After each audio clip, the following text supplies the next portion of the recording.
Peace, family. Y'all know who it is. It's Bakari Lumumba, back once again, the progenitor of LumumbaSpeaks.com, a Black empowerment initiative where we believe we could gain a competitive advantage by always betting on Black. Back once again, I think we're going to have a very serious conversation today. Some of the issues we tend to focus on are a bit provocative or even evocative, right? Meant to elicit strong emotions from individuals. But we're going to be dealing with a serious issue today, and that is why is Haiti at the brink of civil war? Um, if you're watching, make sure you hit the thumbs up, thumbs up, thumbs up, thumbs up, subscribe. Make sure you hit that notification bell and share. Um, and this is a particularly important, right? The link is in the description if you all want to tap in. I put the link in the chat momentarily. But in terms of Pan-Africanism, you all know I'm a Pan-Africanist. And most of the people that visit my show are Pan-Africanists, or at least someone who's interested in Pan-Africanism, right? We're talking about the audacious, the Black radical tradition of audacious self-assertion. And Haiti typically is seen as the progenitor, the purveyor of that concept and idea, right? We're talking about, once again, intrepid refusal to acquiesce to the French slaveocracy on the island of Hispaniola. We're talking about Jean-Jacques Dessalines, Toussaint Louverture, and Bookman, Duty Bookman, right? We're talking about um, being able to create the first Black republic in the Western Hemisphere, the island of Haiti, that is now, of course, some have argued a broken nation, right? So we want you all to tap in, to try to have a constructive conversation, an intelligent conversation, and a serious conversation, a caring conversation, where we kind of put our heads together and see what can we do to try to help our brothers and sisters in Haiti. You know, I think the theme for today's show would be to do it for Haiti, right? Um, Extremely unfortunate situation. I think this is a situation where we need to not just talk Pan Africanism, but actually act and do Pan Africanism when we're talking about what we can do for our Haitian brothers and sisters. You know, every time I run into a brother from Haiti or a sister from Haiti, I always show them a lot of love, share with them the tremendous respect that I have for them as a people. We know that their success led Black African people globally to take up arms with the belief that if through armed struggle they themselves can, be free, regain their humanity, which we, of course, we know we never acquiesced, and be able to create, practice the right to self-determination. So definitely, definitely, definitely want to make sure that we um, um, show respect to our brothers and sisters in Haiti. But before I bring everyone in, I want to make sure that I go over, the ground rules here at Lumumba Speaks. Just want to make sure that we're squared away, not throwing any issues here. So first and foremost, as you all know, um, diversity of thought is welcome. And I think regarding a situation like this, we may need, right, some diversity of thought, right, uh, in terms of how to solve these problems. So we're definitely going to look forward to that. No racial epithets of any kind can be used. No epithets of any kind can be used on my platform. This is a site of Black empowerment. And we know that the three N's of Black power are self-respect, self-defense, and then, of course, self-determination. So we want to respect ourselves as African people, irrespective of where we are in the world. So we will not allow racial epithets or epithets of any kind on my channel. Number three, facts over feelings. If you do disagree with someone, we want to make sure that you attack the argument and not the person. No fundamentally false statements, brothers and sisters. No fundamentally false statements. I always give the example of Kobe. I'm sorry, not Kobe and LeBron, but MJ and LeBron. You could believe LeBron is the better player, but if you were to make a claim, such as Jordan only won 2 championships, that would be a fundamentally false statement. So I would have to, tap in and make sure we correct that. And then last but not least, our mission here at Lumumba Speaks is not to exonerate or vilify, but to challenge conventional wisdom and re-examine what has previously been accepted as fact. So family, with that being said, I'm going to have you all tap in. I'm going to put the link in the chat. Make sure you hit the like button. Hit the like button. I'm going to put the link in the chat here. And let's get this conversation started. What I'm going to do, though, is I'm actually going to read a excerpt from the Washington Post.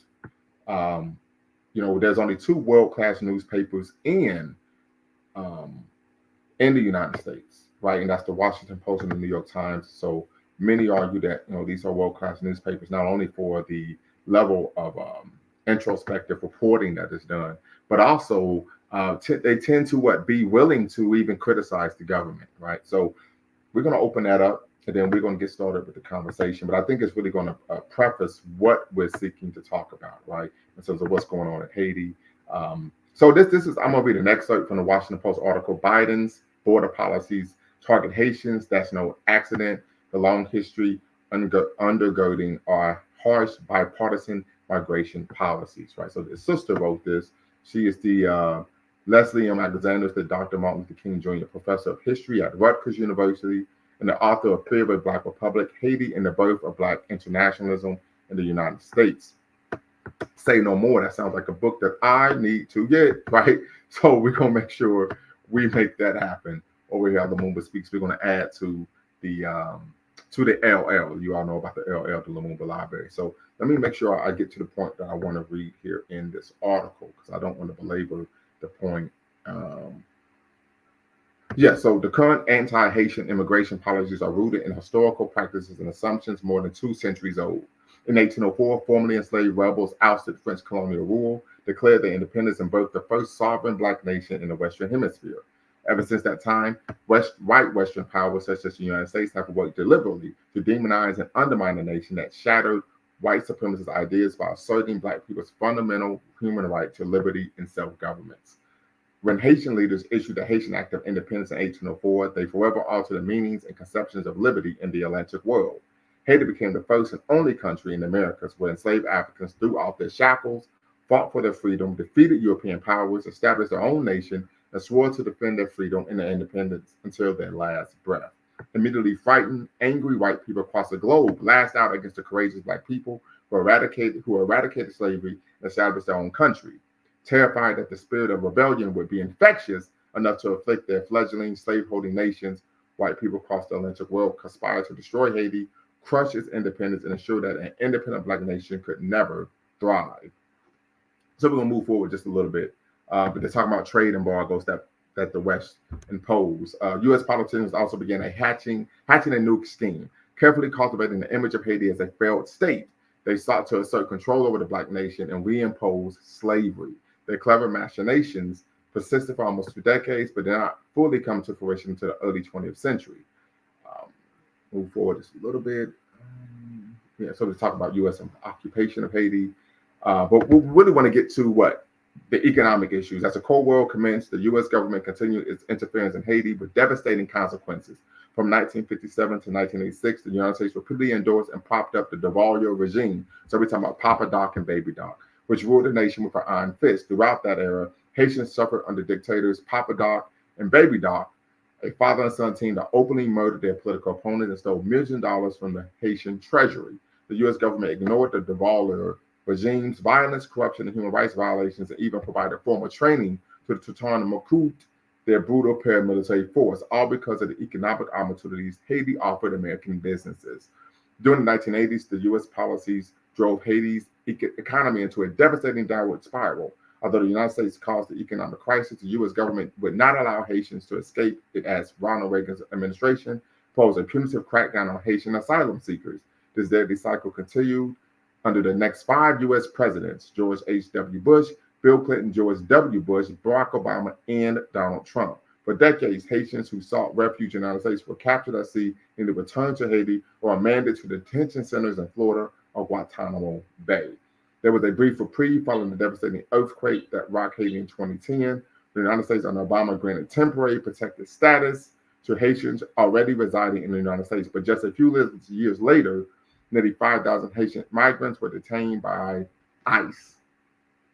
So something to be cognizant of when we talk about some of the why Haiti is viewed as a failed state. This is something that the U.S. government cultivated for numerous reasons, particularly economic, in seeking to reimpose slavery on the island of Hispaniola.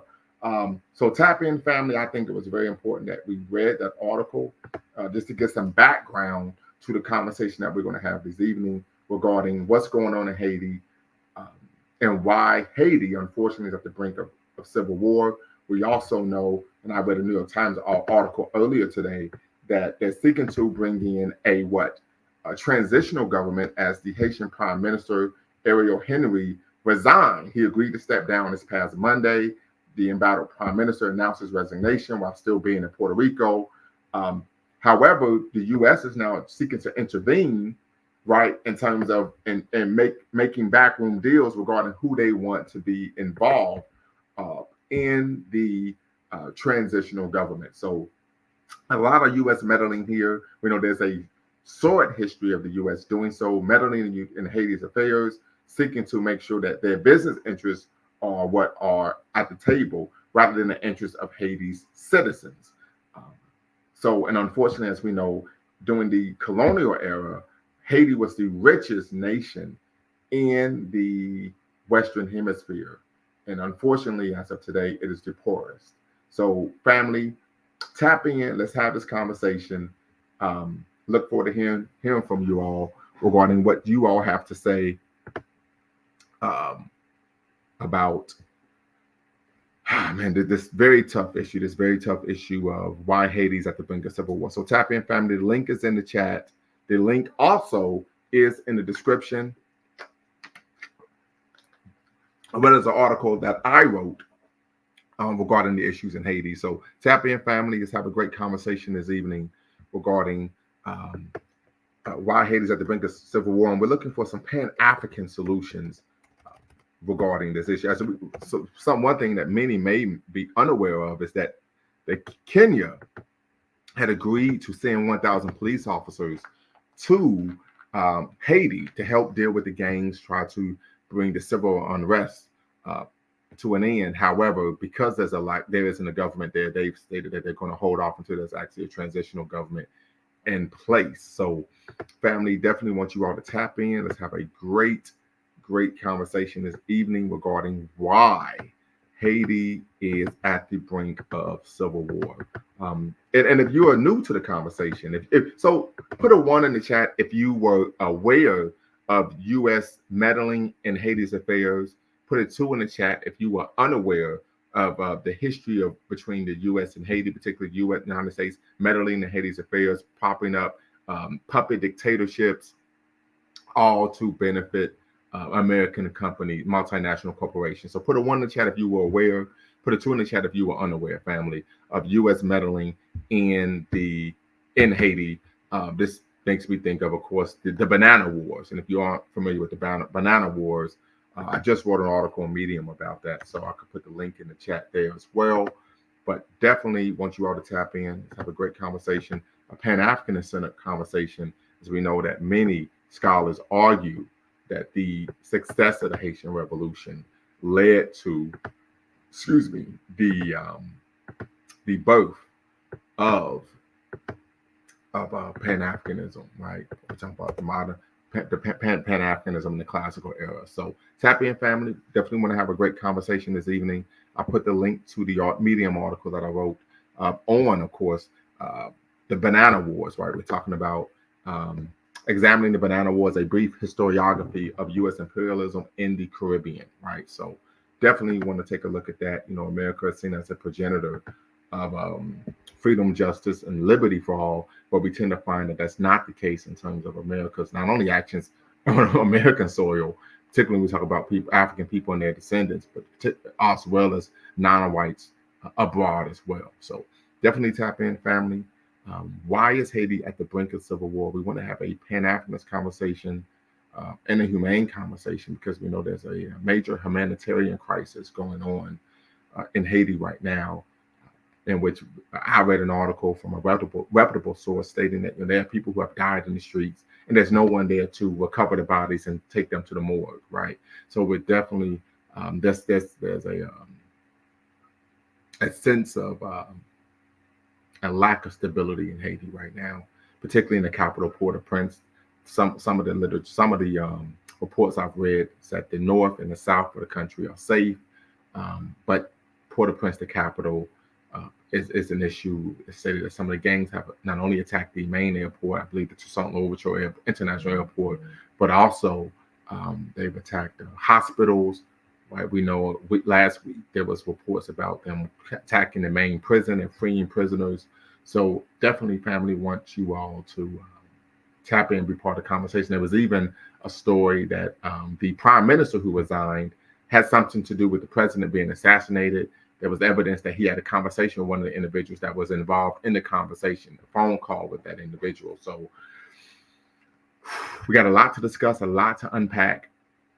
But once again, if you are familiar, keyword, if you are familiar or knowledgeable, cognizant of the history of U.S. meddling in Haiti's affairs, particularly to benefit American multinational corporations, put a 1 in the chat. If you are unaware of this, put a 2 in the chat. That way we can preface the conversation that we're going to have this evening regarding what is taking place, what's going on, as Marvin Gaye would say. And then, of course, we want to make sure that we're proposing some humane, I would argue, Pan-African solutions to the issue. I think Pan-Africanism is going to need to be at the forefront of any ideas that are created to address the issues in Haiti. Unfortunate history, right, where they wanted to make an example of our brothers and sisters. One, but could always learn more. Pro-woman, appreciate it. So how about you tap in, pro-woman? Once again, you do not have to cam up, and you're using a pseudonym, which is love, and share with us what you do know, and then we can build from there. So if you could do that, that'd be greatly appreciated. If you could tap in, you don't have to cam up if you don't want to. I just need you to make sure that you cam up and cue so that you're not trolling. And then we can move forward from there and have a conversation where we're seeking to build on knowledge and, of course, destroy ignorance. We're going to have a little YouTube cipher session here, right? We're going to always throw some hip hop in. And then hopefully, of course, I know some brothers from Haiti. So I've been trying to connect with some of them, but as you can imagine, I think they're going through a tough time. And so they may be looking inward, seeking to just, talk with close family and friends. But I'm going to make sure I continue to reach out to some of the brothers. Is a gang taking over Haiti? So that's something that we're going to talk about. There is talk that there are some gangs that have come together, coalesced, unfortunately. But that's something that we can discuss. So I hope you could tap in and be part of the conversation regarding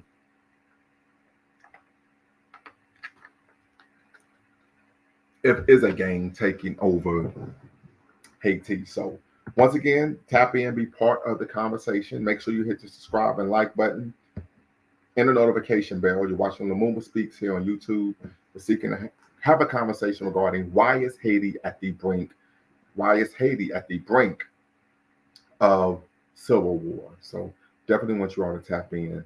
Sister Pro Woman, you stated that you could always learn more, but you are aware of the the United States meddling in Haiti's affairs, particularly the government popping up brutal dictatorships, even training some of their elite paramilitary wings, all because of the financial and economic benefit. Of course, it shows the hypocrisy of the American government, irrespective of what political party was in place. And so one of the things that we always talk about when we're talking about being politically mature is that America's domestic and foreign policy rarely changes, irrespective of who is in the Oval Office and what political party is in the Oval Office. And the treatment of Haiti is a primary example of that. So definitely hope that you all can tap in and be part of the conversation, family. Definitely want that to take place. So if you can, please do tap in and let's have a great conversation. Of course, we want to propose some pragmatic, realistic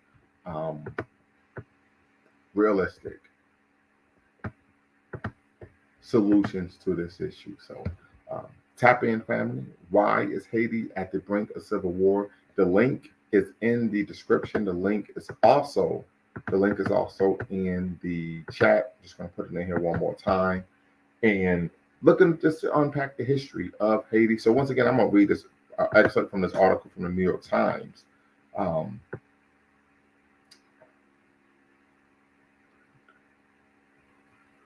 Okay, here we go. Okay, let's see if I can bring this up. Give me 1 second. So this is from the New York Times. Kenya hits pause on police deployment to Haiti. The African nation said it would not send a force until Haiti formed a new government after the Haitian prime minister announced his intention to resign. Excuse me. So as you can see, Haiti, and this was criticized, the fact that Kenya was seeking to deploy troops was criticized because, of course, in Kenya, they speak Kiswahili and English, not French. And and they argue that these police officers, don't have training with how to deal with gangs. So that faced criticism as well. But in this article, they talked about the embattled prime minister. Of course, he announced his resignation. Um, One of the issues was that the prime minister who was appointed had become widely unpopular among many Haitians because of the inability to protect people from gangs and his apparent reluctance to hold elections. Um, the international community banked on Ariel Henry, and that was a major mistake, said Robert Fatton, a Haiti expert at the University of Virginia. So now we are essentially back where we were 3 years ago, but with a deteriorating situation of such proportion that virtually every institution in Haiti has collapsed or is on the verge of collapsing. Mr. Henry, 74, a neurosurgeon who had lived in France for nearly 20 years, led the country's public health response to a 2010 cholera outbreak. He also worked in the Interior Ministry, a veteran of 2 previous presidential administrations. He was a member of the opposition party when Mr. Mose tapped him to become prime minister in 2021. Um, he came under fire during the investigation into the president's assassination when prosecutors revealed that Mr. Henry had spoken on the phone with one of the people accused of being a mastermind of the killing. Mr. Henry denied any involvement in the crime and fired the prosecutor. Wow, right? So it looked like some Trump stuff going on here, right? The country, Haiti, has been through a lot. They went through earthquakes and hurricane. The death of the president. I heard that his wife had killed him. Yeah, that was an argument that people were making, but I think that was unfounded. Um, Let's see here. But the Biden administration, and other countries supporting him was help Mr. Henry assume power and keep it. With his departure, Kenyan officials said they will wait until a new governing body is in office to deploy officers to take on the gangs. The deal still stands, but is on pause, says Salim Swaleh, a top spokesman for Kenya's foreign ministry. We will require sitting government to also collaborate with Mr. Swaleh, said, because you don't just deploy police to go on the Port-au-Prince streets without a sitting administration. The mission was sanctioned by the United Nations and largely financed by the United States, which on Monday pledged to provide more aid. The deployment has already been delayed by Kenya court. So these are some of the issues that, of course, we're seeing here in Haiti. So, like I said, this is a serious conversation that we're seeking to have. So I really want you all to tap in, be part of the conversation. There are no right or wrong answers. I think we're really just spitballing here and hoping that we organically can mastermind some issues, or maybe hopefully send aid to some brothers and sisters in Haiti. We may know some brothers and sisters from Haiti that we live in proximity with, and we may reach out to them and say, hey, what can we do here in the States, the good or US of A, to address the issues that are going on in Haiti and help our brothers and sisters. If that's seeking to address the asylum issues, right? Writing our congressman or congresswoman, right? That could be an issue. There was talk about sanctuary cities for Latino immigrants. Well, what about, for our Haitian brothers and sisters, right? And we know that there's been a long history of xenophobia against our Haitian brothers and sisters because of the success of the Haitian Revolution. So something to keep in mind when we talk about a Pan-Africanist approach to the issues in Haiti. So once again, family, tap in. Pro-woman, I want you to tap in. Once again, you do not have to cam up, right? All you have to do is use a pseudonym. You don't have to cam up, and we can have a conversation.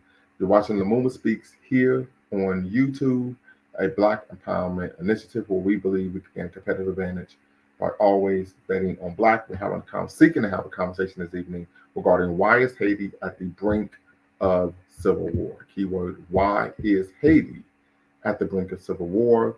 I had one person put in the chat that they were aware of the U.S. Government's mingling with the Haitian government, right? Put a 2 if you, so I'm gonna ask you again, put a 1 in if you're aware of the U.S.'s history of, being involved in Haiti's government, trying to prop up phony dictatorships, and put a 2 in if you are unaware of this. Put a 2 in if you're unaware, and then of course put a 3 in if you are aware of the Banana Wars, right? The U.S. military intervention in the Caribbean. And once again, this was all about economic interests, right? This was not a humanitarian issue. This was economic in nature, right? And we're talking about particularly U.S. multinational fruit companies, right? So tap in, family, be part of the conversation. We're seeking to have a conversation this evening regarding why is Haiti at the brink of civil war. So Sister Carrie says the Clintons helped to exploit Haiti as well. So, peace, sister. I haven't seen you in a while. Tap in. I want to, if you could expound on how that took place, that'd be greatly appreciated. I do remember back in the 90s, Aristide, of course, was president. He was removed from office. He had to leave office. And then there was an issue in terms of trying to get him back in office. Many people felt that if he was back in office at the behest or support of the Clinton administration, he would be a puppet for the Clinton administration. I can recall Dr. Khalid Muhammad speaking on that issue back in the day, um, regarding while he was on the Donahue channel, Donahue show. So tap in, Sister Carrie. Definitely want to hear what you have to say. Brother Bawana, I'm doing well, brother. We're just recovering as usual.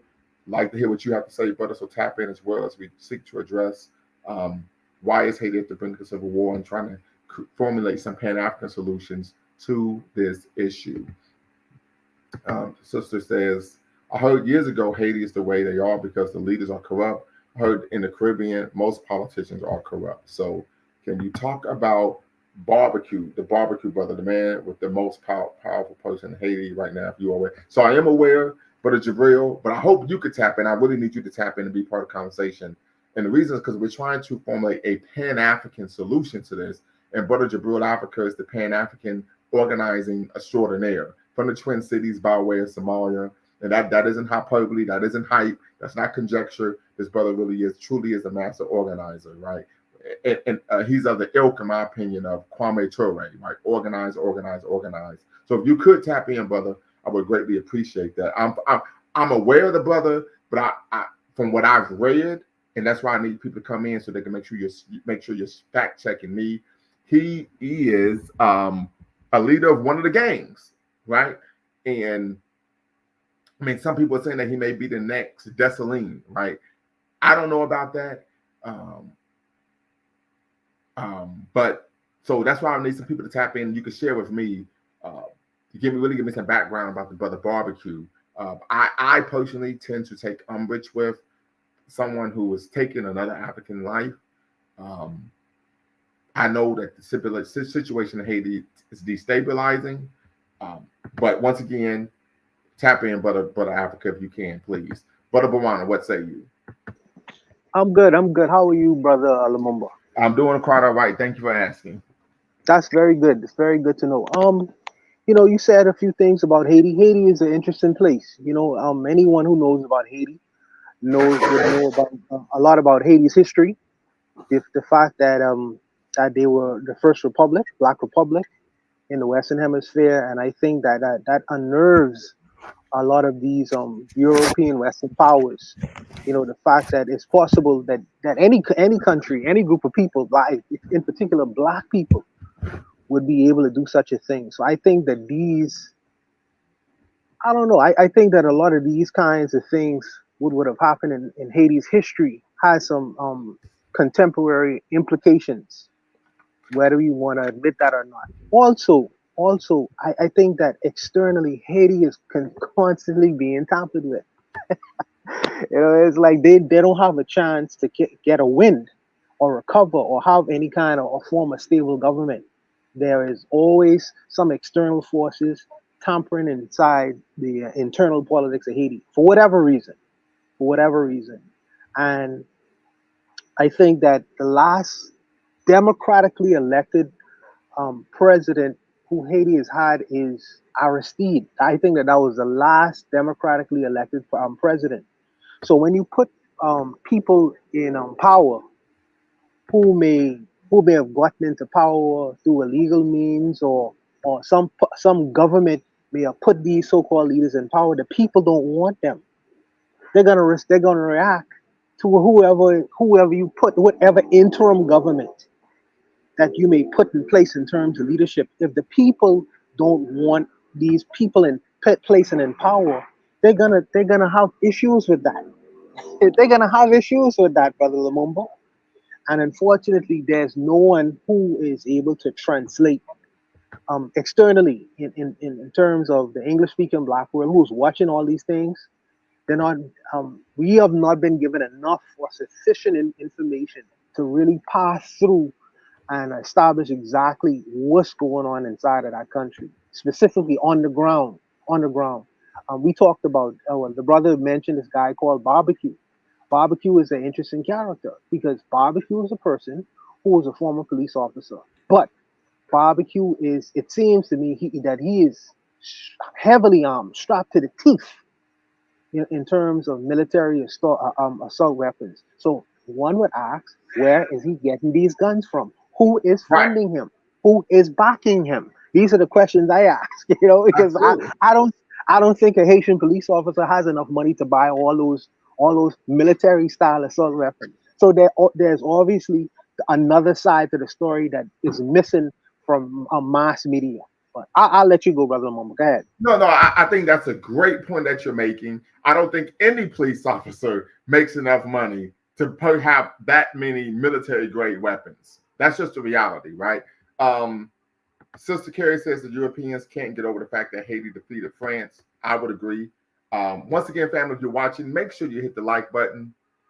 Make sure you subscribe and hit that notification bell. And so I'm going to actually steal something from you, Brother Bawan. And what country are you located in, if you don't mind me asking? I'm right up in the Bahamas. I'm like a couple of miles away from Cuba. I'm Haiti. What happens, brother Lamumba, is we get a lot of the Haitian immigration. We are the jump off point for them eventually going to the United States of America.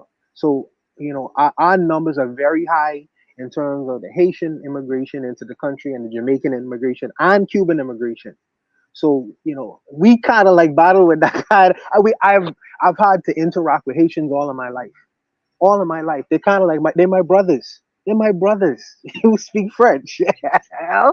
So it's just interesting the dynamic that goes on between the global powers and Haiti and how they are dealt with and how we are dealt with in the Bahamas. It's just a very interesting dynamic. But go ahead, brother. Go Right. ahead. And so, to borrow from you, I'm not going to steal from you, but to borrow from you, because I'm going to pay proper retribution to the individual who first made this claim. We had to look at who was funding Brother Barbecue and why. And does it benefit us as African people, particularly our Haitian, specifically our Haitian brothers and sisters, or does it benefit the Western multinational corporations? That's the question I would ask. I don't know the answer to that question, brother Lumumba. I do know that many of Western made products, in particular baseballs and Levi's jeans and other U.S. made products, are made cheaply inside of Haiti. Many Americans don't know that, and they are sold on the racks of Walmart every other day. They have specific zones where corporations are able to avoid paying heavy corporate taxes and costs that exist on the ground in Haiti. And Haitians, unless they work in these zones, these economic zones, corporate economic zones, they are not allowed to go within these zones. They're Right. almost like American style zones, corporations function and operating inside. There's so many different dynamics to this country, brother. So many different dynamics. And I don't think the Western media would give anyone a fair analysis in terms of what's going on. You got to talk to the Haitians on the ground, really and truly, to get a full perspective on what's actually happening. I agree 100%. I agree 100%. Family, if you're watching, make sure you tap in. The link is in the description. The link is in the chat. Tap in. We're having a conversation. Why is Haiti at the brink of civil war? We're looking for Pan African solutions to what I believe is a Pan African problem, right? I believe that we owe Haiti a special debt due to their intrepid rejection of the French slaveocracy and the having the audacity, the temerity, the unmitigated gall to fight against the greatest so-called military mind of the day, Napoleon Bonaparte, and kick his derriere along with the French, along with the Spanish, along with the English, and then the French again, and declare, of course, on 1 January 1804, their independence, their right to what self-determination, their right to nationhood. So I believe we owe a special debt, and I believe, and this is just me, my perspective, you all are welcome to disagree, that Haiti, the island country of Haiti, that of course is on the western end of the island of Hispaniola, needs a Pan African solution to this problem. What do you all say?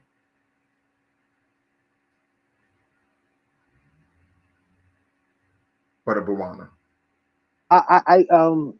Brother Lumumba, I would say that you should explain to your audience because many black folks in the United States may not know what that debt is and Mm, why there is a debt owed. And I think that it would be interesting okay. for them to hear why does the black world, in particular the people on your end of the spectrum, the brothers and sisters in the United States, may have an interest Mhm. in terms of the debt owed to Haiti. But go ahead, brother. Absolutely. And just by the way, I've been to the Bahamas, by the way.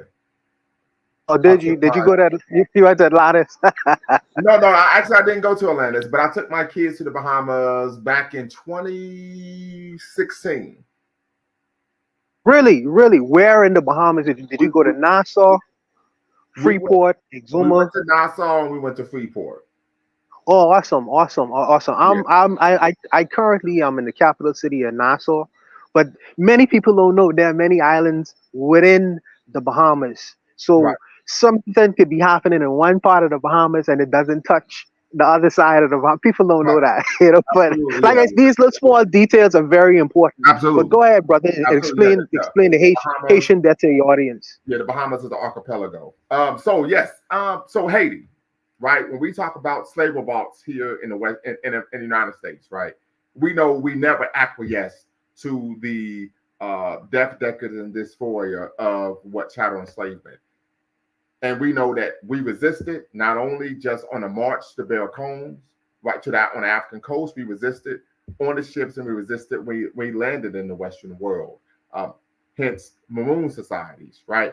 But many uh, of the more prominent slave revolts, we're talking about Denmark Vesey, we're talking about Gabriel Prosser, we're talking about Nat Turner, all stated they were influenced by the Haitian Revolution. And in many cases, the goal of African Americans during slavery and even after slavery, we could look at the work of Bishop James T. Holly.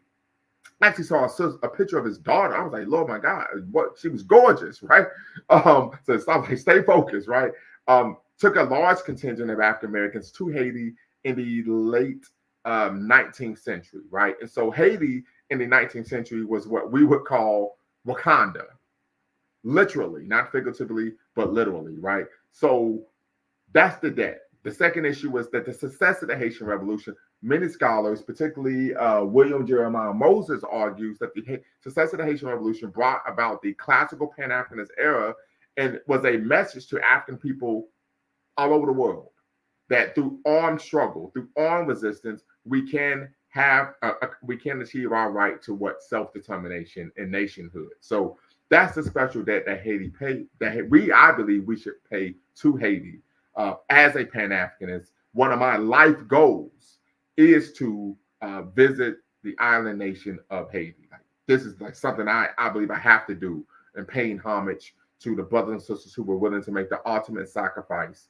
not only so that they could be free, but that we all could be free. And so that is the special that I believe that we all as African people owe to our brothers and sisters in Haiti. If you agree with that, put a one in the chat. If you disagree, you're right. You have the right to disagree. Put a two in the chat. But that's my personal perspective as a pan revolutionary Pan African nationalist. So much so that I have the date the Haitian Revolution began tattooed on my traps. Right. And I remember when I got the tattoo done, my daughter was like, "Why you got numbers on your neck?" Right. So just something to be cognizant of, right? Sister Carrie says Dessalines wrote a letter to Jefferson stating he would pay for the enslaved Africans in the USA's freedom. However, Jefferson never responded to the letter. Um, I've heard some things of this nature that Jefferson refused to acknowledge the nation of Haiti. Right. This is what I've actually know. I know I was told this. I read this doing some research. Reading is fundamental, brothers and sisters. And what we found was that Thomas Jefferson, his administration, even subsequent U.S. presidential administrations refused to acknowledge Haiti as a free nation state. That we know, unfortunately, as a result, um, Haiti was ostracized from the rest of the world, and many the nations that, of course, were white at the time refused to buy, sell, or trade with Haiti. Brother Jabril states, brother teach brother Lumumba appreciation, brother. Just so this, like I said, this is an issue for me. A defender of logic states number one appreciation. Hope you could tap in. It's just this is an issue that is near and dear to my heart. So literally, it would be almost like if someone said my hometown had been blown up or something. I mean, it is for me as a Pan Africanist. I think it would be hypocritical if I didn't care, if it didn't bother me, knowing the history, knowing what the sacrifice they made, right? The pact that they made with each other 2 weeks before in the woods when they had the voodoo ceremony, right? When they rejected the white god, embraced their African spirit, and had the ingenuity and the organic intellectualism to have a military strategy to defeat what was considered the world's greatest military mind. So, reading that, it's inspiring. I know that oftentimes in my life when I'm down, particularly, during the doldrums of my doctoral journey, which is coming to its end. I'm at the penultimate moment of my doctoral journey. I would oftentimes watch videos about the Haitian Revolution to inspire myself. This is not cap. This is not hyperbole. This is something I would actually do when there were times that I thought that I would not be able to make it through the program. So, like, this is how much this means to me. This is why I chose to do a show, to do a live on this issue. And so we want to make sure that we put some respect on the name and really address this issue with the type of care and concern that I think is needed and necessary, and is an incumbent and becoming of every African person on the globe. So that's my that's what I have to say. I'm gonna try to shut up. No, Um, it's very good, Doctor Brother Lumumba, and you will get your thing together. We anxiously await that. But yeah. Also, I wanted to add as well. To what you were saying, that uh, besides all what Sarah Carey just made a statement in terms of paying for slaves. That I remember hearing that somewhere, and like you say, you got to find the quotes when you make statements. So I have to find where I actually heard that reference before. That one of the leaders of Haiti wanted to pay for the American slaves. But I do know that Dessalines said in terms of his constitution, I think that anyone who were to reach the borders of Haiti, any slaves or any people who are enslaved, black folks who were to reach the borders of Haiti, where if they set foot on Haitian soil, they would have been freedmen. So, and I think that many people in the black world would have probably taken up that offer. Not only blacks in America or escaped black folks in America, but also in the rest of the Caribbean as well. So that is something, and you correctly stated it was a Wakanda. That's yeah, that's the closest thing that we could really can relate that state to that society to. It yeah. was a Yeah, Wakanda it was esque. viewed as Wakanda. Yes, yes, and the metal mind state that went into creating that kind of environment is really good history to look up and review. I think a pivotal work was by CLR James, the Black Yes. Jacobins. Yeah, anyone who would be interested in these kinds of things, take up the task and just reading that kind of history, informing yourself. But go ahead, brother Lamumba. No, no. I think you're definitely on point there. I have the book. Um, I read it a while back, but I think I remember I read an excerpt of the book to my students. Let me just so for some of you who may be unaware, I'm just gonna share my screen. So this is the book here that we're talking about. CLR James. He was on Trinidad and Tobago. Very quickly, we know that Trinidad and Tobago has created some of the more preeminent Pan Africanists per capita than I would argue any nation in the world, right? So shout out to our brothers and sisters in Trinidad and Tobago. But if you haven't read the book, read the text.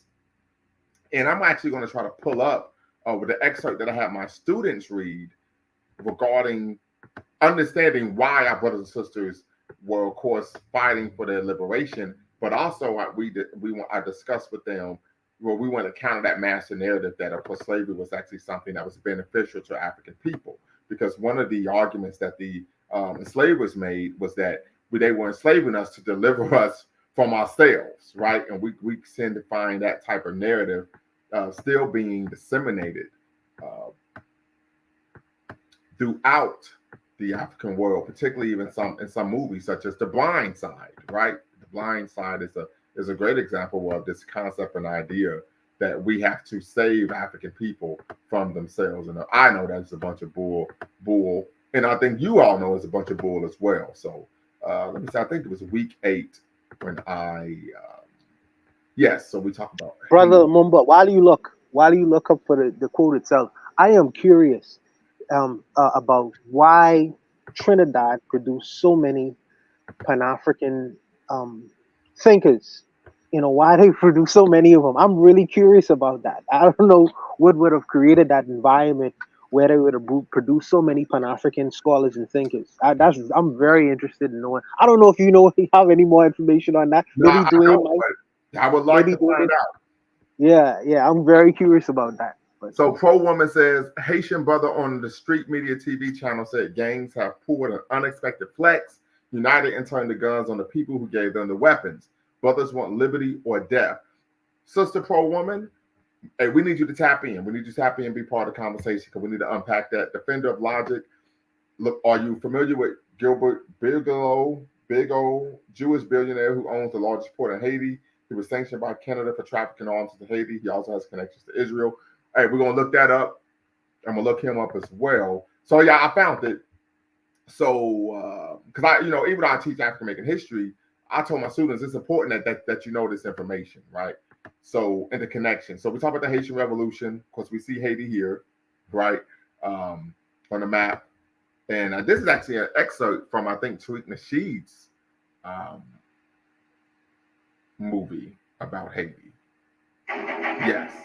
Well, yeah. Trailer. There's nothing that happens after the Haitian Revolution in our fight for freedom across the Caribbean and North and South America that wasn't influenced by the Haitian Revolution. The African people on the island fought all the largest armies of the world at the time and won over each one of them. Whooped the Spaniards, beat up the French, knocked down the British. The Haitians have a pride about them. The revolution is the most important thing to them. The first thing they instill in you is that you are the first Black Republic. 1804 becomes important because it's the date at which the implementation of the dream of real revolution and real equality and new nation status and the ability to defend your new nation is manifest. When you look at modern historians, when they talk about victories that Europeans had over non-white people, they always frame the narrative as victories. But when African people rise up and fight off their European oppressors, they frame the narrative as a massacre. Africans everywhere there were enslaved resisted it. Haiti becomes significant because it was the first time in human history that an enslaved population actually overthrew their oppressors. The Haitian Revolution, though, was the most organized, the most large scale, the most impressive in terms of structure and complication from the very beginning.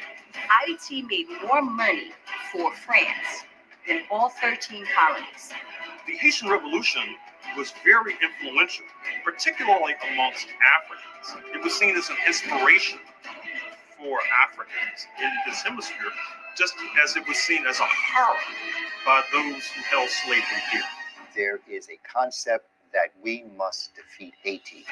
We must ground them into the ground. We can never let them rise. They are an example of Black power. They are an example of what happens when people who are oppressed decide to stop being oppressed.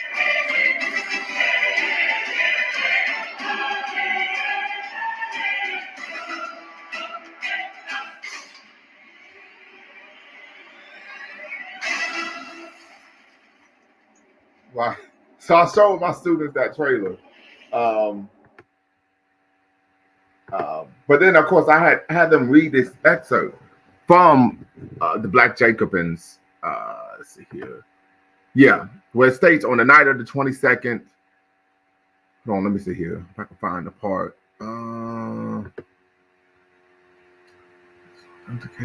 Whipping was interrupted in order to pass a piece of hot wood on the buttocks of the victim. Salt, pepper, citron, cinders, aloes, and hot ashes were poured on the bleeding wounds. Mutilations were common. limbs, ears, and sometimes the private parts to deprive them of the pleasures which they could indulge in without expense.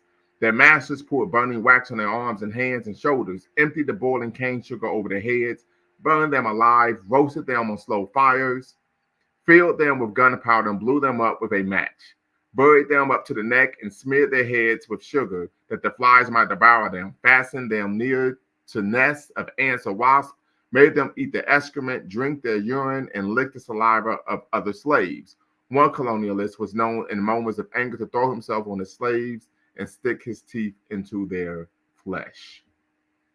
Right? So, family, as you can see, this is something I shared with my students. Of course, that was near and dear to my heart to share with them the importance of the Haitian Revolution, even though we were teaching African American history.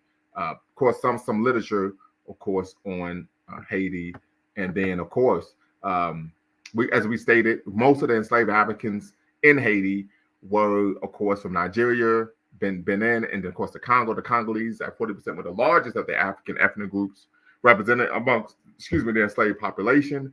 African people developed their own religion, a mixture of Catholicism and West African religions known as voodoo. Whites were outnumbered 10-1. Whites lived in constant fear of rebellion, was wealthier than the USA at the time. And so, of course, we know that part of this negative, the promoting this negative view of Haiti, we tend to find comes in the form of white Christian nationalism, right? White Christian nationalism. So I'm gonna play a video that, of course, highlights this.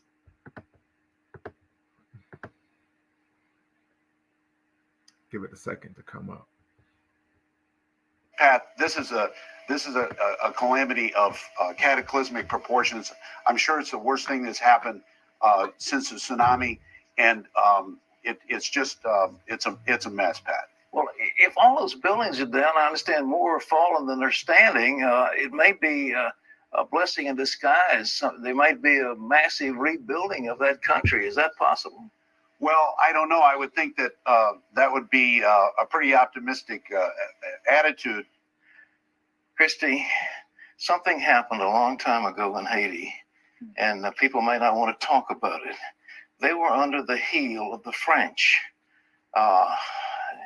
Napoleon III and whatever.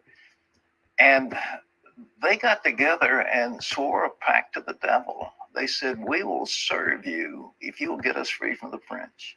It's a true story. And so the devil said, okay, it's a deal. And they kicked the French out. The Haitians revolted and got themselves free.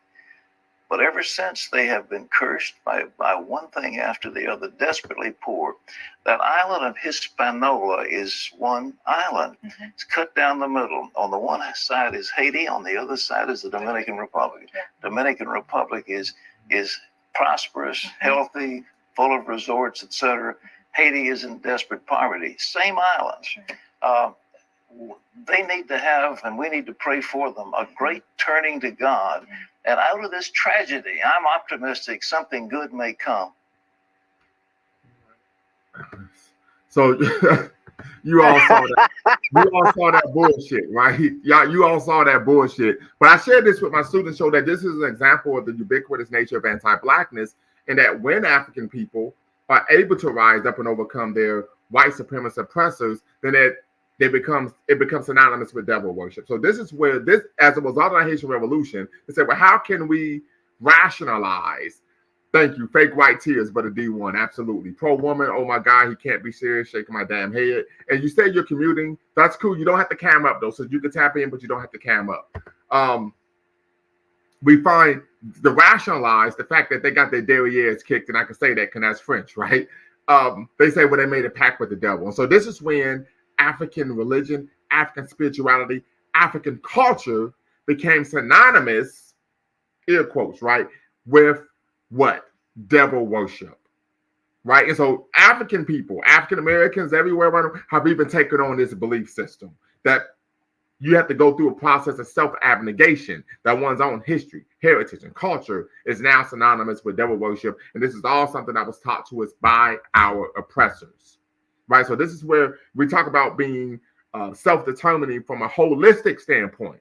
You all oftentimes have wonder why I tend to go in on these Abrahamic faiths, and it isn't just Pat Robertson that made these statements, right? He passed away, he transitioned, to put it kindly, but the doctrine of Abrahamic religions takes the position that anything other than what the Abrahamic God is what sinful, devil worship, etc. Just so something to be cognizant of when we're talking about being holistically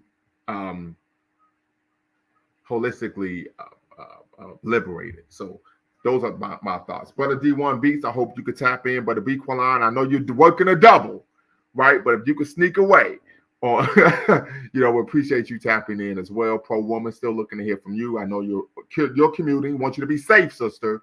But you can tap in, but you don't need to cam up, and I think that would be best. That way you could talk and you could keep your eyes focused on the road. Sister Carrie, need you to tap in as well. You've been here, haven't been here in a while. Need to hear what you have to say.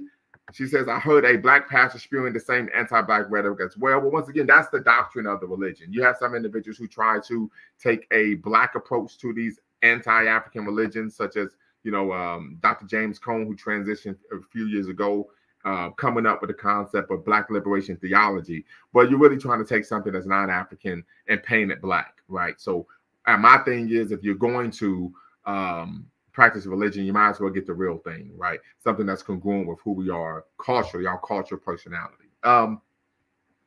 Brother Bawana, what say you? Yeah, the problem is not Pat Robinson. The problem was the black lady who thinks like Pat Robinson. Mm-hmm. The problem is a bunch of us, the people within our community who have and share the same thoughts and views as Pat Robertson. Whether if it's not any of the Abrahamic religions, it's by the devil. The devil. Now picture this: her ancestors was probably in the same situation in the Americas, and they was willing to do anything to get her that environment. They was praying to the gods of where they came from, the gods of where they came from to be delivered out of that situation. And this man, this why I say they prayed to the devil, And that's the very interesting feature. And he said it in front of this black lady, and it didn't. To me, it's like she didn't even take it as an insult. It was like, of course they prayed to the devil. Why, man? Our conditioning, it just shows us how severe our conditioning is and where we are mentally and psychologically and what we must overcome. Because of course he's gonna say that. But are we gonna accept that? Are we gonna agree to that? Are we gonna say yes, Pat Robinson, they did pray to the devil because of course we know why Jesus paid all the sins of the world and blah blah blah blah blah blah. I think that this is an unfortunate thing, with us. But we challenge these kinds of ideas and concepts in 2024 now, and we don't apologize for it. We won't run away. We're gonna contend with these ideas. Sister Carrie, I think Carrie, I would really like to hear her thoughts. She's always an interesting guest when she comes up. So yeah, I really appreciate if she were to come up and give her views and thoughts on this issue. Yeah, so when we talk about who they were praying to, this is something I really emphasize with my students. I said, part of the master narrative that you get growing up in church is what? Oh yeah, and Jesus got us through it. Like, stop the dumb shit, stop the bullshit, stop the cap. Right? That was not the case whatsoever. So I'm gonna read an excerpt from page 87, right, where of the text where they state, on the night of the 22nd, a tropical storm raged with lightning and gusts of wind and heavy showers of rain. Carrying torches to light their way, the leaders of the revolt met in an open space in the thick forest of Morne Rouge, a mountain overlooking Le Cape.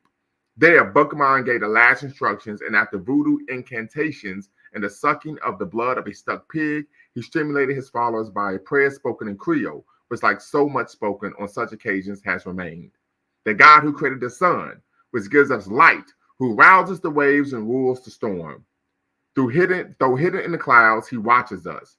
He sees all that the white man does. The God of the white man inspires him with crime, but our God calls upon us to do good works. Our God, who is good to us, orders us to avenge our wrongs. He will direct our aims and our arms and aid us. Throw away the symbol of the God of the whites, who has so often caused us to weep, and listen to the voice of liberty which speaks in the hearts of us all. The symbol of the god of the whites was the cross, which as Catholics they wore around their necks. That very night they began. The slaves on a Galifet plantation were so well treated that happy as the Negroes of Galifet was a slave proverb. Yet the phenomenon noticed in all revolutions, it was they who led the way. Yes, we talk about this whole idea of delineating, and I find it interesting that during that night they made a delineation. They say, let them pray to their gods because we have our gods to pray to. They made a delineation. And Mhm. we have to do that in this kind of day and time. We need to make a delineation. Who is on our side? We need to figure out who we have to work with within our community and make a delineation because there are some people who are hell bent in destroying the black world, even black folks. They are This is hell true, bent yes. Yeah, they are hell bent in not seeing this idea of Pan Africanism form, where we come together and we try to establish certain things. And some of these people are black as well. So there needs to be a delineation at this day of time. But I'll let you go, Brother Loma. I'm talking too much. No, no, no, no. Go right ahead. You're good. You're good. Go right ahead. I agree with you there. Yeah, that's really it. That was my thoughts on that reading what you did just now. Okay.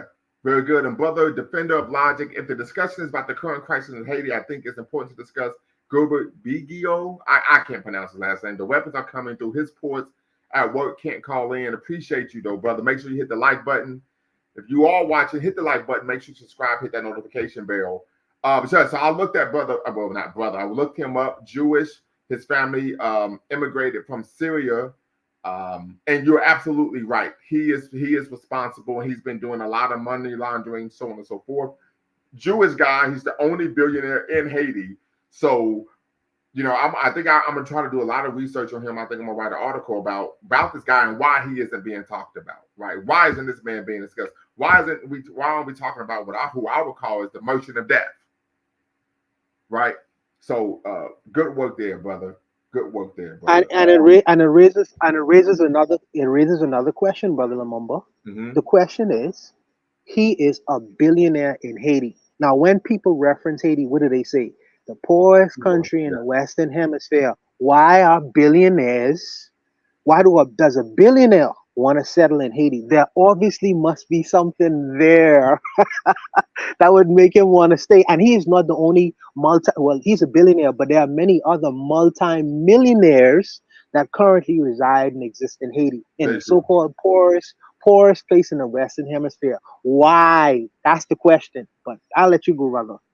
No, I agree with you 100%. I can recall when I was an undergrad, there was a situation where some white woman was talking about, well, I have a marketing degree, and in marketing, from a marketing perspective, why would you go to Africa? You hadn't make any money there. I said, well, if that was true, then why was there colonialism? She shut up, quick, fast, in a hurry, right? So, Quick, fast, in a hurry. I have no words. right, no words, right? Like, you come on. I told her, I said, your arms too short to box with guys. You know what I mean? But one of the issues that we're finding here is once again this master narrative, carefully cultivating a image of Haiti as impoverished, as an failed state, right? So that America and other nefarious individuals like this, what's this guy's name again, Gilbert, can then engage in these type of activities, these illegal activities, right? Without the public scrutiny that would normally take place if someone was in what is considered a developed nation. So Mr. Sandman says, I hate that you can't Absolutely. understand this country. So tap in, Mr. Sandman, tap in.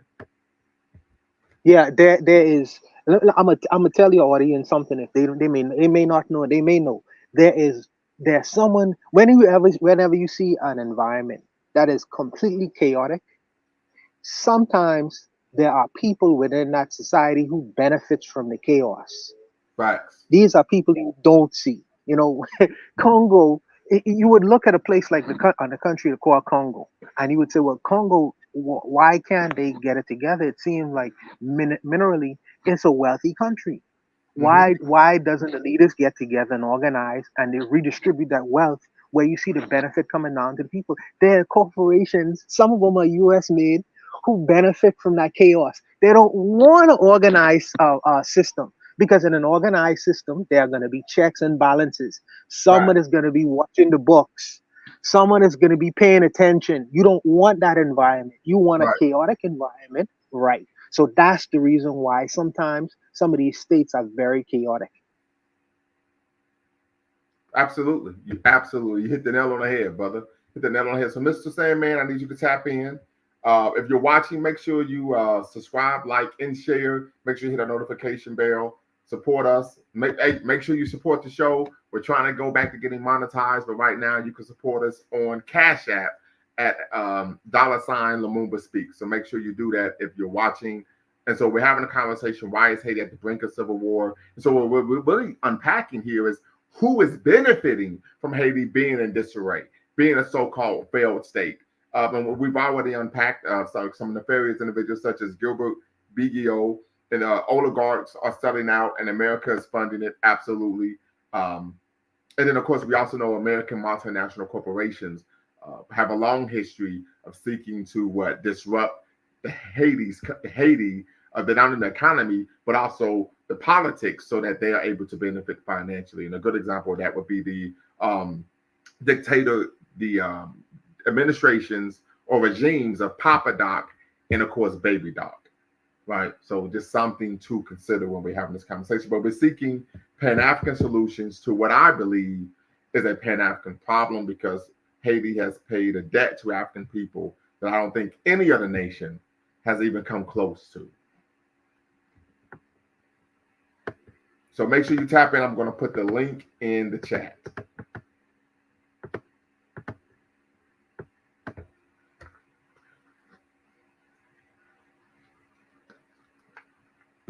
Absolutely. So It would be it would be good. Yeah, it would be good as a Pan African solution. One. Let me see if I could possibly give one. But before a Pan African solution is installed inside that nation, I would suggest that it needs to be on the ground. It needs militarily. It needs to be stabilized. You need to get that stabilized. And after you do that, I don't know how, because I'm not a military man. Maybe my brothers who in the military would be able to come up with a military style solution for that small island.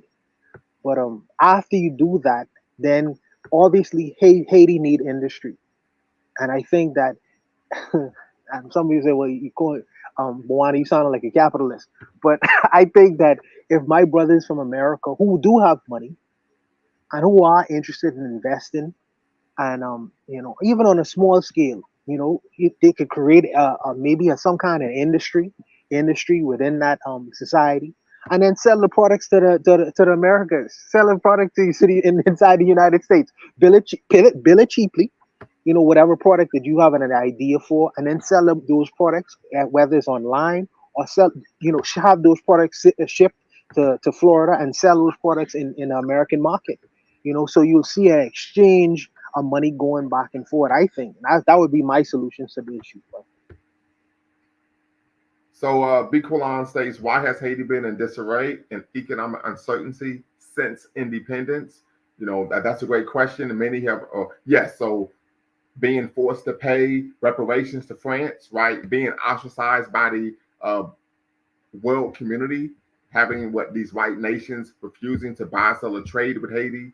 That played a role in, of course, Haiti's economic decline as well, right? Forced to pay 90 million gold coins, an estimated 21 billion to keep independence, gets attacked and bombed by U.S. Navy 19 different times, gets entire gold reserves stolen by U.S. Marines. Absolutely, that happened in 1915 when the U.S. Marines went in and America occupied the nation on behalf of U.S. banks, gets invaded and occupied by the U.S. for 20 years. Absolutely. Forced to accept U.S. handpicked unelected leaders. Civil war breaks out. America backs corrupt regime. Come on, Butterby Quillan. You cooking with fish grease. Man, we should have did a dual stream. So if you allow me, even if you're too busy, we can still do a duel, but I need your permission before we do that. I'm not just going to jump the gun.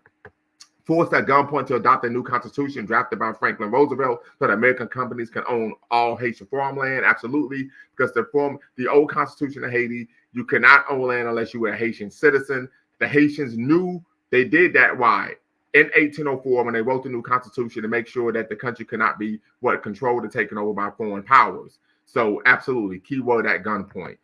This Haitian scholar intervened on Democracy Now!, gave historical context to the disarray in Haiti. Absolutely. Unelected new leader institutes unpaid forced labor for U.S. corporations. Absolutely. Another civil war. America replaces corrupt leader with violent tyrant and U.S. High Commissioner as co-president. Come on, brother, be quiet. You provided a link to the interview. Didn't see the interview, so brother, triggers for evolution. If you could put that in again, I will pull it up and we can watch. So please, if you could, because this type of context is important because what happens is you have individuals who make the argument that, oh no, but this is just an example that black people can't govern themselves. Black people can't lead their own nation state. Completely false, right? Completely false. There are nefarious actors behind the scenes that benefit from the chaos, disruption, and lack of a civil society in Haiti. Because as Brother Bawana stated, if you have a efficient running nation, there's going to be checks and balances, and that's not what these individuals want. Haitians protest get massacred. By U.S. Marines. U.S. allows elections under international pressure and condemnation. Mr. Sandman, go right ahead. Hello, how you doing? Doing quite all right. That's great. How you doing? Yeah. I was just this whole Haiti issue was kind of a little bit confusing to me. I noticed that about 10 years ago or so, Haiti had a huge earthquake that kind of destabilized the whole country. So I think they were like kind of cruising. They weren't doing great financially, but that earthquake really destabilized their economy, and whatever tourist money that they were getting just seemed like it kind of dwindled because I think they lost like upwards of 250,000 people on that one natural disaster. So that was a tremendous blow to them. Also, they had like a lot of structures, old structures that crumbled, that added to the ambiance of the country that they couldn't rebuild. So I guess that also affected their economy as well. But one of the things that I did notice is like these Europeans, right, that were in the race throughout the centuries to colonize the whole country. I mean, the whole world. It seems to me that all of the countries, or the majority of the countries that the French and the Spanish colonized today, those countries are like seem to be really struggling economically, or they have like a lot of civil and social problems. And most of the countries that were colonized by the British seem like they're flourishing. They're doing better economically, I guess, because the British and the United States have more of a stronghold on the international economy. But you look at the United States colonized by the British. You look at Nigeria, that's like the most robust economy in Africa, colonized by the British. Hong Kong and China, colonized by the British. I think Japan might have been as well. So, yeah. Japan was never colonized. Oh, Japan wasn't okay.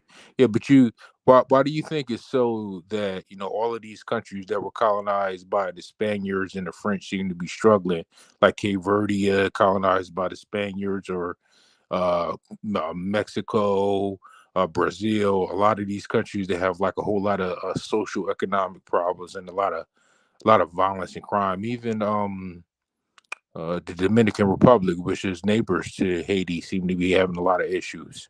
But the Bahamas, Jamaica, they're economically, they seem to be doing better than a lot of the other countries. Do you think it's the association with the British and the United States economy?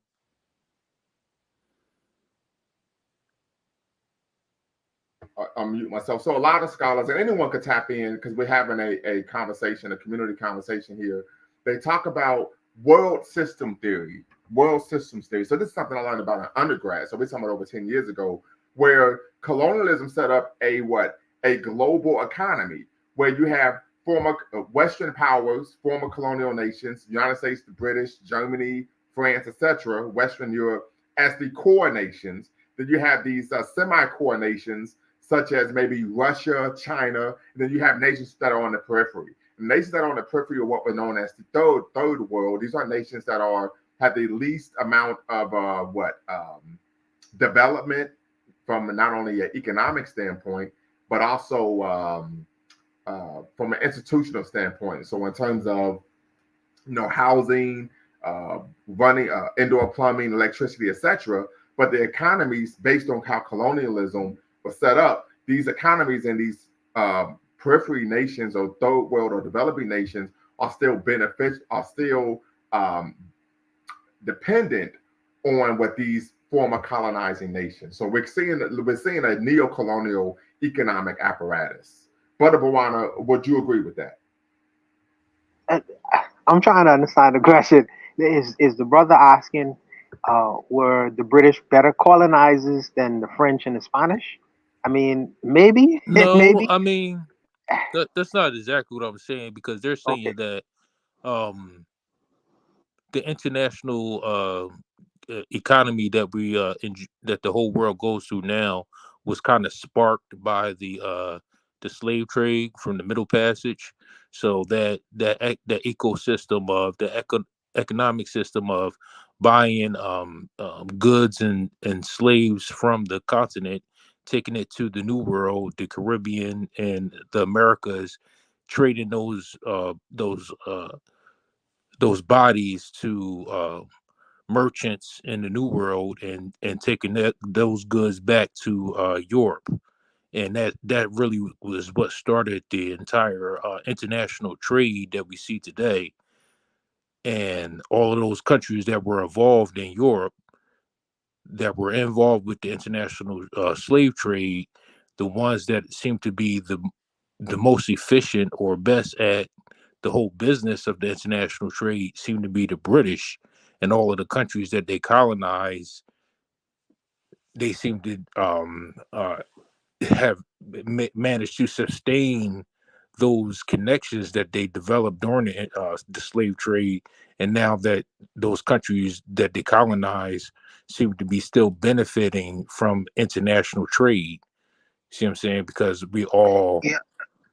Because the American dollar is still the strongest. So if you come from a colonized country that speaks English, you can get to the American dollar or the British franc or whatever they call it quicker than some of these countries like Mexico that might only deal with the peso or whatever the French dollar is.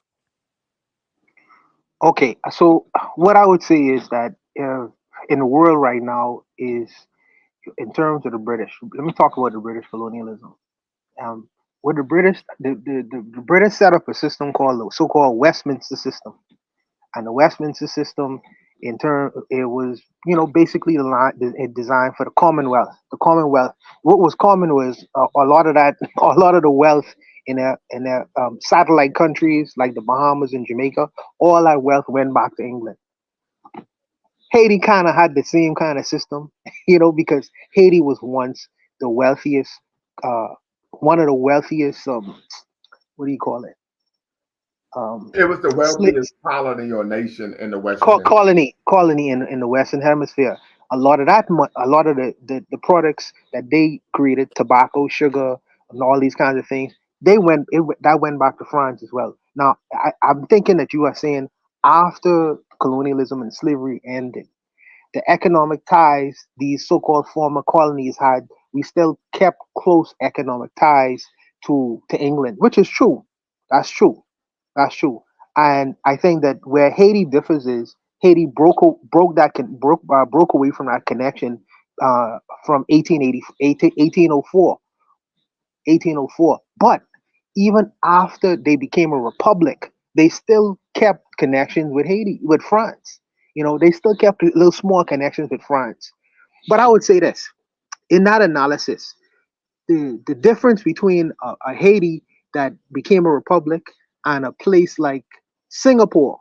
Singapore broke away from the British colonization, and Singapore became on a level of so-called first world status because of what they did inside of Singapore. They deviated from the British system and the Westminster system, but they were successful.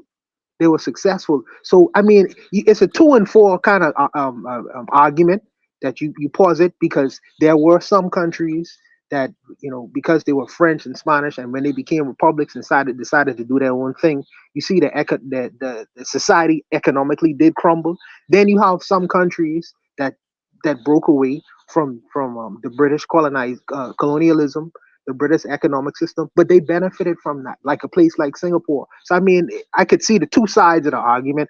I'm trying to keep in line with what you kind of was positing just now. I'm thinking, but it may not be. I don't know. I don't know, brother. Go ahead, brother Lumumba. But Yeah, I agree with you. I mean, Singapore seems like it's a little bit different of a situation because they right in the middle of such a huge population in Asia. So I guess me, I'm not sure where is Singapore located. Is that located like in the Western Islands or in the Pacific Islands, or are they located like next to Taiwan? In that area, yes, Is yes, located next to Taiwan. yeah, Yeah, in it that area, seems yeah. okay. Yeah, yeah, I can imagine like all of the potential economic prosperity that could be had by Singapore just by its geographic location. I'd have to look deeper into it, but I would assume like their issue is similar to what Hong Kong went through in regards to being colonized by the British and then kind of breaking away and doing their own thing. And because they're in such a huge metropolis, there was so much business opportunity that could be had. Mr. Sandman, the difference is there's a difference between colonized people and people who are slaves, chattel slaves, and then became colonized. Yeah, that's a Yeah, great so I point. think I think the history is the difference in which we'll be talking about right now. The history of peoples, because their But history. then you look at India. Weren't they colonized by the British as well, Yeah, but but they're not doing as well. India was colonized. But India was never enslaved. They still kept their culture. They still kept their language. They still kept a lot of their systems are still in place in India. Whereas in the Western Hemisphere, it's a whole lot of different kind of things going on, brother. Yeah. Right? Right. And Yeah. we have to be careful to like not to compare Haiti's situation to all these other different nations. Haiti's situation is very Correct. nuanced. And can right. you guys hear me? Yes, yes, we can hear you. Oh yeah. Haiti's situation is very nuanced and is very complicated also. So we have to also remember France, America, all these nations, they have like a long time beef with Haiti, a long time hatred with Haiti because of what Haiti did. Not only because Haiti like got rid of France and none of that. It's multiple reasons also. Haiti Right. forced France to sell the New Orleans Purchase. Yeah, the They had to Louisiana sell that. Purchase, absolutely. Yeah, so it's multiple reasons why Haiti's going through what Haiti's going through right now. So I think we have to be careful with our analysis, not to compare our situations with other groups. Our situations is pretty unique globally, and Haiti needs African people's help globally because Haiti's basically fighting America and it's also fighting the oligarchs. Like so, there's a lot of rich people in Haiti that are selling out right now, and like even with the brother barbecue right now. So what they really doing is uh, barbecue is really just hurting the people, the local people. So they're in the capital, which is called I think Port-au-Prince or something like that. And there's a Yes, reason why it's Port-au-Prince, called that yes. because all the ports are there. So that's where he's at, and he's basically pushing the people. So the people are running from them. So I don't really. So we have to be careful also with barbecue because I see on Twitter some people actually think that he's some type of revolutionary and that, but he's really not. He's far from a revolutionary. So it's like Haiti has a very unique problem, and I don't think Haiti will be able to solve this problem alone. Haiti needs our help. And But Bickle, where is Africa? Though? I mean, I think you're a continental African, brother. Where is Africa in this equation, man? exactly. That's what I'm asking too. Like Africa should be involved. Yeah, I know you're right. So I can't even argue with that because even Kenya was gonna sell out too. You know, Kenya was gonna send troops. I think like it was offering about $2 million or something like that. And basically, Kenya was willing to basically take that offer to go and basically fight in Haiti. But the only reason why they was not able to do so was because of the people. I guess like it was part of like the Constitution to where they was not allowed to break that, so they could not do. That's the only Well, reason no, why. they said the reason they weren't going to do it is because they aren't going to. Ashawn Lewis, I need you to come up in queue before I could bring you into the live because there isn't an actual standing government in Haiti. But they said that I read the article before you came on, Brother Bequaline, in the Washington Post, where they stated that the agreement is still in place. They're just waiting for a transitional government. So, I mean, but it speaks to what you just said. Right. So it's like that's the reason why the situation is Okay, I also see you. complicated. I So we see also you. I'm got, sorry. I see you, Lewis. You can turn your camera off. and we also have to remember. So like Haiti's a little complicated. So you do have people who are like mulattoes, but they've been there for so long. They still have that mulatto blood, but they also have African blood because they've been there so long. But it's not the same as like the rest of the Haitians. And those people are like the oligarchs. Correct. So yeah, so it's like it's very like complicated. Like these people are fighting America. Sometimes, well, not really so much France, but France is still involved. But they start fighting France, America, and some of their own people.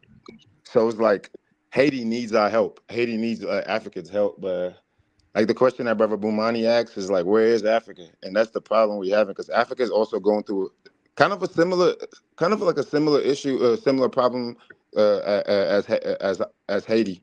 So it's like it's very complicated. It's like they're playing chess. They're playing chess with us right now. And I see like I've been seeing a lot on Twitter and just social media. People are actually blaming Haiti for being the victims. Like it's kind of crazy. Like you can't blame. That means they don't know what's going on. Exactly. They're doing a very poor analysis. So that's why I feel like we have to just be very careful when we comparing our situations to other groups. We're not like the Indians. We're not like the Thailand. We're completely different. Our situation is completely different. And the whole goal of white supremacy is, I even hate that term, but the whole goal of that is to keep black people at the bottom of the totem pole.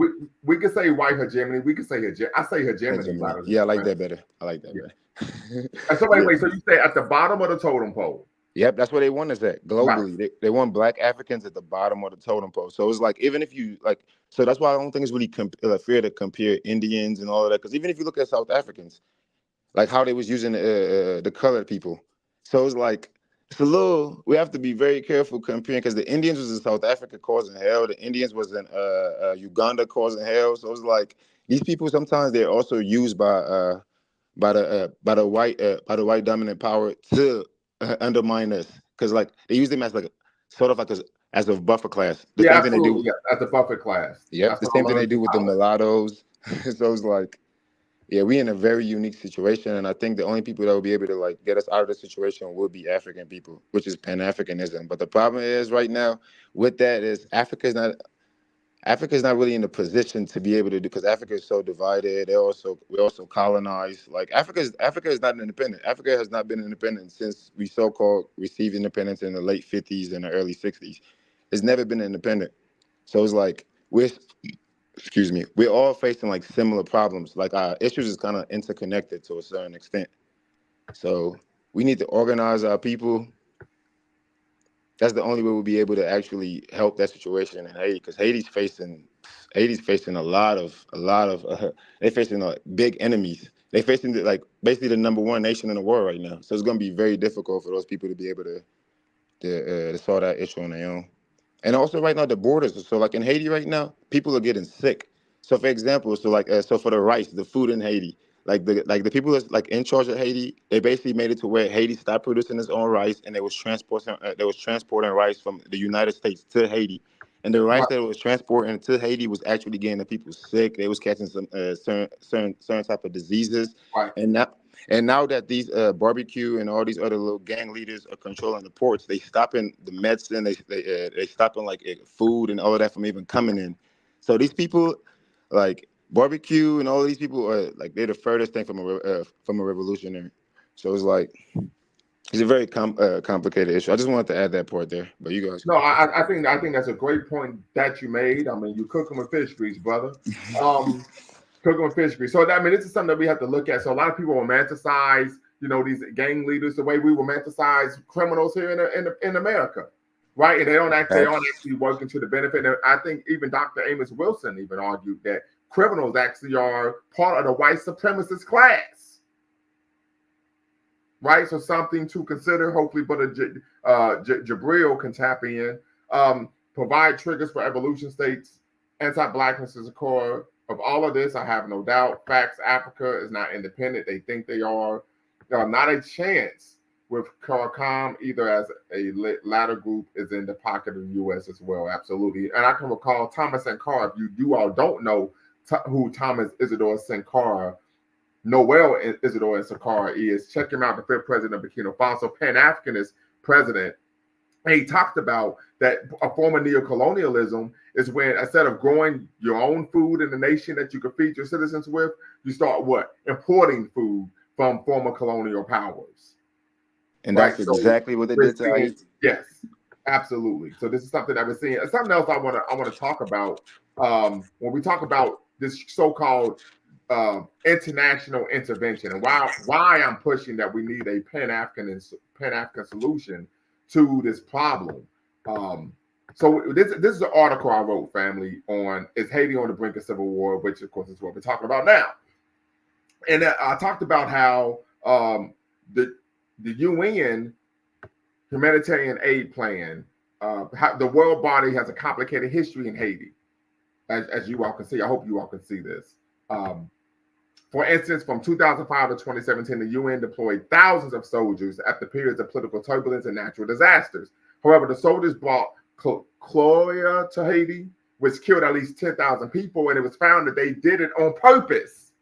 And the United Nations was slow to take responsibility. Human rights organizations also accused troops of sexual abuse and impregnating and abandoning hundreds of local women. We've seen the United Nations do this even when they went into Somalia. Yep. Right, they were all through West Africa too. Right, so when the brother said provide triggers for evolution, stated that anti-blackness is the root of this. Those are facts. Right. Yeah, and that's our problem. I haven't seen the link on Democracy Now. So if you could send that to me and put it in the chat, brother, but it'd be greatly appreciated because I didn't see the link to the Democracy Now so that we could play that. And you know what's so sad about this situation about Lumumba? It's like black people, we kind of need more pain. And when I say this, I hear me out when I say we need more pain. It's gonna have to take like a big event to Wait, you happen. said we need more what?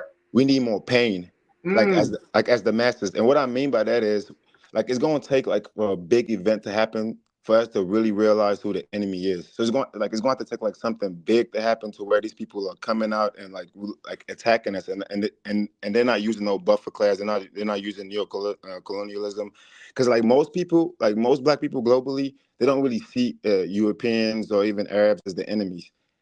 And that's like the big problem, because most people don't even understand how the system works. They don't understand foreign policies. They don't understand like geopolitics. They don't really understand how everything is being structured. So it's like we keep trying to blame ourselves. Oh, you being a victim. You need to pull yourself by your bootstraps. All this blah blah, right wing talking points. So it's like we keep adopting these ideologies that are very destructive to our liberation. So we're running away. So now, like, what I've been noticing, most of our people are running away from Pan-Africanism, and they're just basically joining all these destructive ideologies that's not going to bring us no type of liberation. And most of these ideologies is just assimilationists. So our people need like a wake up call. We need to like know who the enemy is clearly, without a shadow of a doubt. And that's the problem we're facing right now, because we have the numbers. We have the numbers to unify our people and to actually protect our people and take charge. But the problem is we don't have the consciousness, and it's hard to organize the people if you don't have the education. Education comes before unity. So, I like, think I think that go no, go ahead, ahead, brother. bro. I Oh no, think no, that go ahead, bro. no, I think that what you said, I agree with some of the things that you said. I think that some black folks need to have some more pressure applied to them. In terms of Haiti, I don't know much more pain they can stand, brother. You know, some of they eat like earth cookies. You know, That's it's a like, good point. man, oh man, I don't know how much more pain they can take. But I agree that, unfortunately we don't act until our back is against the wall. That's a fact. Exactly. But Exactly. also one of the things that you were saying is that we need to be clear on who our enemies are. Sometimes our enemies don't wear the same But kinds of clothes. yeah, but some Sometimes of them are they black people. disguise themselves. Absolutely. Sometimes they disguise themselves. So it's very difficult to figure out who is who until people start talking, and Exactly. or acting, because they may not necessarily say anything, But there was a guy whose name was General Michael Langley. I don't know if you all ever saw the interview when he was getting interviewed by this guy in Congress called Matt Getz, and Matt Getz was basically questioning him in creating coups inside of Africa. Black man, Mhm. black man, Still big black going on. general guy. And I'm thinking to myself, the Africans may see this guy and say, well, he is our brother from America, big black guy, military guy, whatever, not really understanding that he is your enemy. He is undermining your governments. He is coming in there to create coups inside of your nation states. So Exactly. it's like it's very difficult to really tell who is who. You know, yeah, it's like the enemy Facts. sometimes is not clearly defined. That's all I'm saying. Yeah. It is not clearly defined, you know? Yep, and it's sad because this is happening globally. That's why I don't even get this whole delineate FBA bullshit. It's like it's literally so like that whole ideology is so suicidal because our problems is literally interconnected. So Haiti's not gonna be free if Africa's not free. Black America is not gonna be free if Africa is not free. Like our problem, our enemies, everything is interconnected. Now we might have different nuances when it comes to like our issues, like in different locations. But when it comes to the core of our issues, it's all interconnected. So it's like I don't even know why people fight against Pan Africanism. Like, yes, we might have to update some things about Pan Africanism because in certain cases it becomes a little too cultural, just mainly focusing on culture. And we need to be focusing on economics, political. We need to be focusing on the other aspects of Pan Africanism also. So, but the point you just made, that was a good point because it's happening right now in Africa. Like, I'm from Sierra Leone, West Africa, and it's happening currently as we speak. The president is a complete sellout. So it's like it's happening globally, but it's like, what do you guys think is the solution to actually like be able to like basically separate ourselves from like the sellout class, basically the elite, the allegorics. So like, how do you guys think we can solve So, that issue? so let me, if you don't mind, I'm gonna play this video that the brother was mentioning about on Democracy Now regarding what's going on in Haiti, some of the background, and then we're gonna get back to that question if you don't mind, Brother Equaline. No problem. So here we go. We begin today's show in Haiti, and fair where use, fair fighting use, fair use. continues between police and armed groups calling for the resignation of the unelected Prime Minister Ariel Henry. Over the weekend, police and palace guards worked to retake some streets in the capital, Port-au-Prince, after armed gangs launched large-scale attacks on at least 3 police stations. Haiti's been under a state of emergency for the past week, with tens of thousands displaced amidst the fighting. UN officials are warning Haiti's health system is nearing collapse due to shortages of staff, equipment, and other resources to treat a growing number of wounded patients. Meanwhile, the U.S. military said Sunday it conducted an overnight mission to airlift non-essential U.S. staff out of Haiti and to boost security at the U.S. Embassy in Port-au-Prince. Caribbean leaders issued a call late Friday for an emergency meeting today in Jamaica. They've invited the United States, France, Canada, the UN, and Brazil to the meeting. CARICOM, the 15-nation Caribbean bloc, said in a statement, quote, "The situation on the ground remains dire." Ariel Henry was appointed prime minister after the July 2021 assassination of President Jovenel Moïse. Henry still has not returned to Haiti after a trip to Kenya, where he was seeking a deal for a long-delayed UN-backed mission to Haiti. Kenya announced last year it would lead the force, but it has effectively been placed on hold. Henry arrived in Puerto Rico Tuesday after he was unable to land in the Dominican Republic, with the Dominican president saying Henry was not welcome in the country for safety reasons. For more, we're joined by Jemima Pierre, professor at the Social Justice Institute at the University of British Columbia in Canada and research associate at the University of Johannesburg. She's a Haitian-American scholar and co-coordinator of the Black Alliance for Peace's Haiti Americas team, which has been closely following the crisis in Haiti. A recent article for NACLA is headlined, "Haiti as Empire's Laboratory." Professor Pierre, welcome to Democracy Now! Can you start off by describing what you understand is the latest on the ground who the armed groups are, and the different sectors of Haitian society that are joining together with those armed gangs and calling for the resignation of the unelected Prime Minister, Henri? Good morning. Thank you so much for having me, Amy. One of the things that we need to just start off with is just these are paramilitary forces. I think gangs is an insufficient name for them because a lot of them are former military and former police officers, and they're heavily armed. What's happening is a bunch of different groups coming together to say, and they call themselves now Vivre Ensemble, which is live together, a bunch of different various armed young groups, young men in groups to say that they want to get rid of Ariel Henry. Now, we hear that there are negotiations happening around the clock, and apparently there's supposed to be negotiations going on today, I think in Jamaica or by the CARICOM countries that include the US, France, and Canada. The problem, though, is the fact that there are all these negotiations going on outside of Haiti by many foreigners with no main participation from the Haitian masses. And I think, we have to go back and understand that the root of this crisis is not last week, it's not this week, it's not even Ariel Henry, but we have to go back to 2004 with the coup d'etat. So take us on that journey back.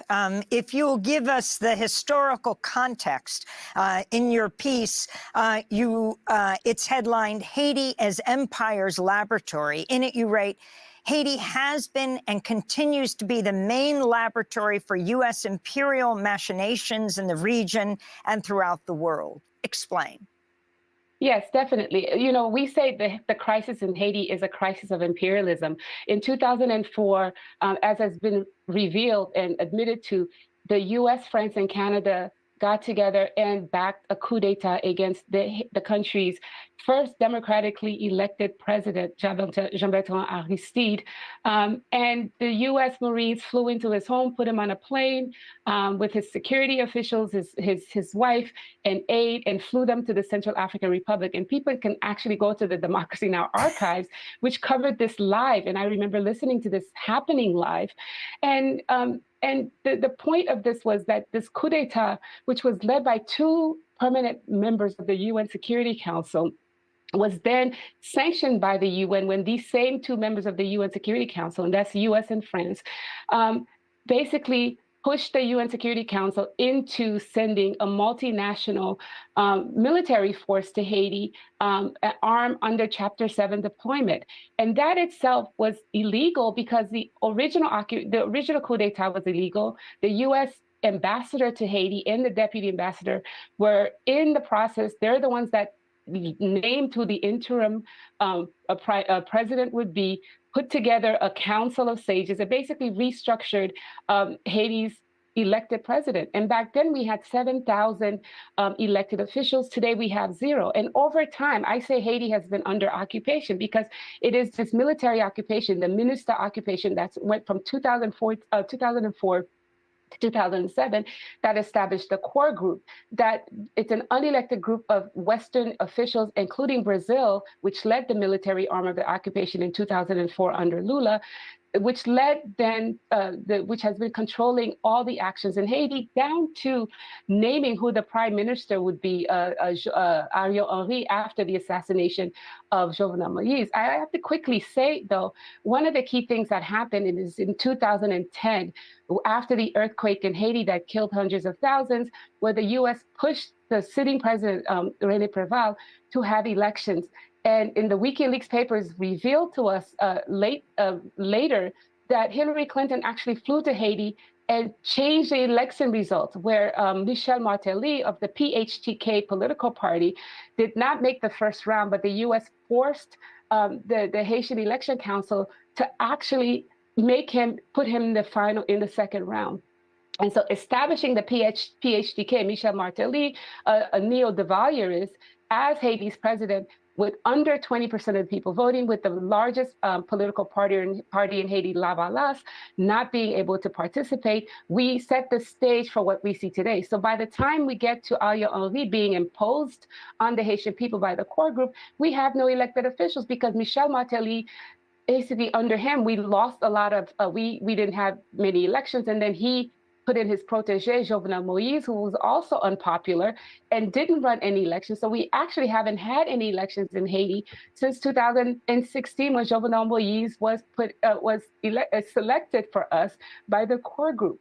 And so to understand what's going on in Haiti, we have to understand how the original moment of the 2004 coup d'etat led us to the complete destruction of the Haitian state. And if we don't do that, we don't understand these current flare-ups where people are saying they want their democracy back and saying that whatever negotiations that are happening outside of Haiti has nothing to do with them because it has not included them.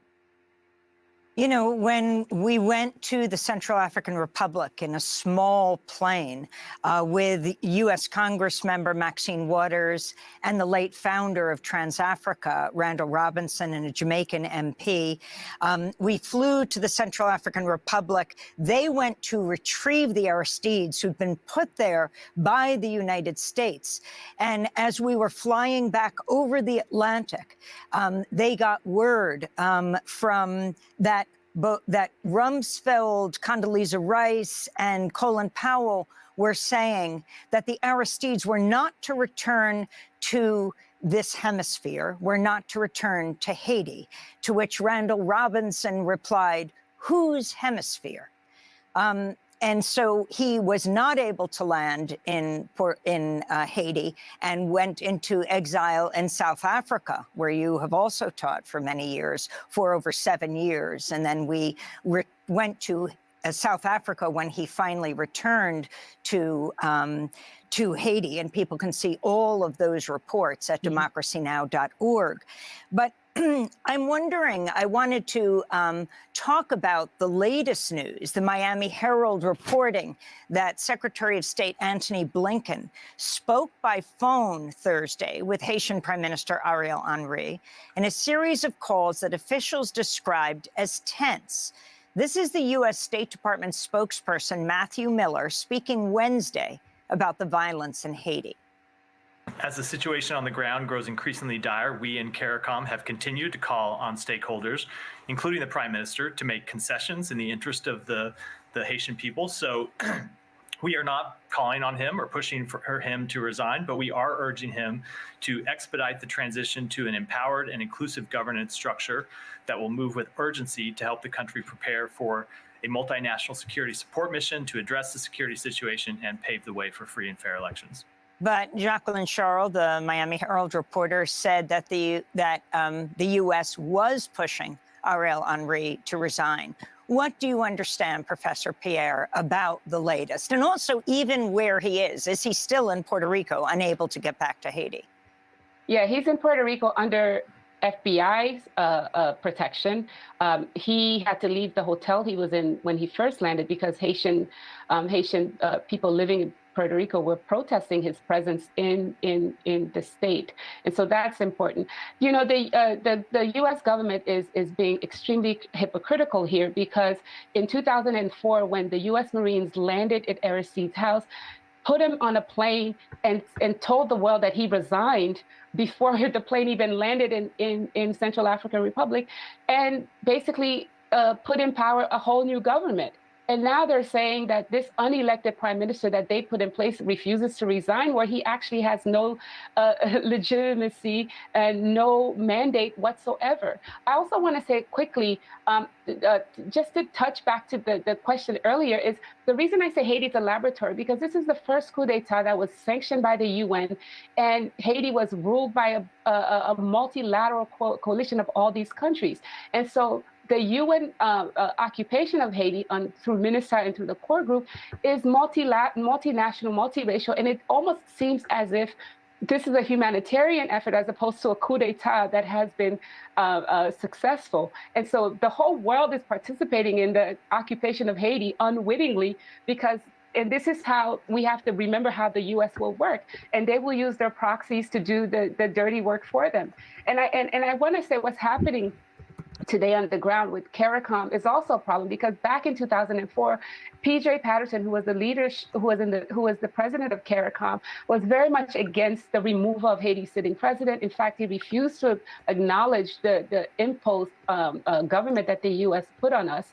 But now CARICOM is playing a different role, where they're bringing the U.S., France, and Canada, the people who did the original sin, to pick our leaders again. And so the problem is, if this goes on, and if they don't take into account other solutions that Haitians have been putting together, in early 2021, you had La Famille Lavalas come up with Sali Publique, which means that we need to start over and change the system. We had the Montana Accords. We have local groups that actually had a solution before the Moïse assassination. The U.S. government was trying to protect Moïse and basically ignored all these local solutions. And so now they cannot say that they're here to help Haiti, as much as trying to figure out how to put in place another unpopular and illegal government. And so then we'll have the same problem a few years down the line. The other thing I want to quickly say, I know in a hurry, is that the people funding these armed groups are the part of the oligarchy, and most of the guns and ammunition are coming from the U.S. People must remember that in the late 2022 and early 2023, the Canadian government sanctioned 3 of the richest oligarchs in Haiti. That's Gilbert Bijou, Renaud Deep, and Sharif Abdallah. The Canadian government also sanctioned former President Michel Martelly and Laurent Lamont, his prime minister, all of them because for drug trafficking, but also for funding these armed groups. And so in the news, you get these guys that look, like ragged and poor, but then the people really funding them, because Haiti does not manufacture guns, are these elites that are behind all the violence. And so I also want to put that into very clear context, so that we know that this is a very complex problem that's very much set up by the 2004 coup, but also perpetuated by the oligarch and the U.S., which work together to keep Haiti unstable, so that we can say Haiti's ungovernable and we need to come in and save it. Can you explain who Guy Philippe is, who just left U.S. prison in November, his role in the coup in 2004, and now what he's doing? Right, and this is very important. Thank you for asking this. Guy Philippe was around in 2004. In fact, Guy Philippe was trained by the U.S. in Ecuador and spent a lot of time living and training in the Dominican Republic. So in the lead up to the coup d'etat against Aristide in 2004, what you have is all the fall of 2003, what you had, Guy Philippe and his armed groups would cross into the border and ransack and attack police stations and so on and so forth. Back then, which is fascinating, if you look up in the news, the Western media portrayed him as a freedom fighter. He was the hero standing up against the evil Aristide, according to the West. And so they supported him. And he would say later that he was actually being funded by the CIA and so on. And then as soon as, what happens, once they remove Aristide, what you have is they try to integrate these former armed military groups into the Haitian National Police, because Aristide had disbanded the army. And so what you have is, that's why I say we have to call these paramilitaries, because these are former armed groups that actually were funded by outsiders to oust our democratically elected president. And here we are, Guy Philippe was arrested by the US and put in prison for drug trafficking. And we have to understand this, because even during his trial, there are certain things that were kept secret because it implicated the US government. And so he served 6 years in prison as a criminal in the US. And now the US dumped him in Haiti in November 2023. After serving 6 years of a 9-year term. And so now he's back running around saying he wants to be president. And he's getting, you're saying Haiti's, everyone pretends that Haiti, they are saying that Haiti's at war and so on and so forth. But the reality is, Guy Philippe is giving interviews to all the mainstream press. Guy Philippe gives more interviews than the local people who are organizing against repression. We don't hear them in the Washington Post, but we hear Guy Philippe. So I wonder what the U.S. role is for Guy Philippe right now. And as far as I'm concerned, he should be tried for treason because he worked with the U.S. to actually remove our elected president. And so we have to be very careful about what the U.S. is bringing, what the mainstream media is bringing to us as real and as a situation when we know the situation is actually very much controlled by the U.S. and the core group when it comes to Haiti. And Cherizier, known as Barbecue, the leader of one of the most powerful armed groups, explain his role right now and the alliance that has been formed between the armed groups, and also really, is it true for the very first time, sort of forming an alliance with the elite as well, at least agreeing that Ariel Henry should be ousted? Yes, apparently it seems like Cherizier has joined in with all the other groups that they were in having trouble with. And so it is a combination of all kinds of groups that had worked against one another, that had fought against one another, and now they're coming together to get rid of Henri. And I think part of the problem is I think they're afraid of this supposedly Kenyan-led but U.S. push Kenyan mission of 1,000 police officers coming in, another foreign invasion, and they're worried about their position in Haitian society. I do think the elite have to be brought into this, the oligarchs of Haiti that are funding this and supporting this, because this nonstop ammunition comes from somewhere. They're coming from these ports that are owned by the elites, and so there might be we don't know who the machinations behind these gangs, who's paying for them. Who, we know that they broke into the ports and emptied some containers. You won't get your We channel don't know what they strike. took, but we know that the ports are not owned by the people; they're owned by the oligarchs. And so, You got to pause it, talk a little bit, then play because they're strike. Okay. So as you can see, family, there's a lot to unpack there regarding what's taking place, why Haiti is consistently unstable whenever there's a legally elected head of state that isn't willing to do America's bidding. What they destabilize the nation, so then they can say, "Hey, we need to come in to square things away to bring put a puppet in place." So this is a lot to unpack. So we talk about Empire's Laboratory, the title of the show. So a lot to unpack. And you can see the sister actually was cheering up a bit. Yep, because it's sad. Yeah, it's embarrassing. I mean, these are our Black brothers and sisters who are suffering due to American imperialism. Yeah, and it's sad because, like, even though we're suffering, we're looking to them for the solution. The same people that's causing the oppression and all this atrocities, we're looking for the same people to actually help us solve the problem. Like, it's crazy. And like, and the point I was making earlier, she just said it. We have to ask ourselves this question: does Haiti manufacture any type of weapons or guns? No, they don't. Exactly. So how are these weapons coming into Haiti? The bullets and everything else. Guess who controls the ports? Like she just said. Right, the oligarchs. Exactly, and that's the point I was trying to make. Like Haiti, like there's a lot of black folk. Like the black elites are definitely selling out, and America is funding them. So if America wanted to stop this, or even if the oligarchs wanted to stop this, all they have to do was stop accepting the bullets that's coming in the ports. But no, they keep giving these so-called, I don't even know what to call them. I don't want to call them like you just said. These so-called criminals. They're giving these criminals more ammunition. So that's why it continues to go on. So it's like we have to fight some of our own people and fight the enemy. So it's like, yeah, it's a very complicated issue. It just pisses me off. Right. I mean, it's the private gun manufacturers that are producing all of the weapons. You can't just blame it on the actual United States government. The government actually purchased their weapons from a private gun manufacturer. So whoever the major gun manufacturer is in the United States that are selling them the guns, then that's who you blame. Now that's the But problem. I They're not can't selling even them imagine.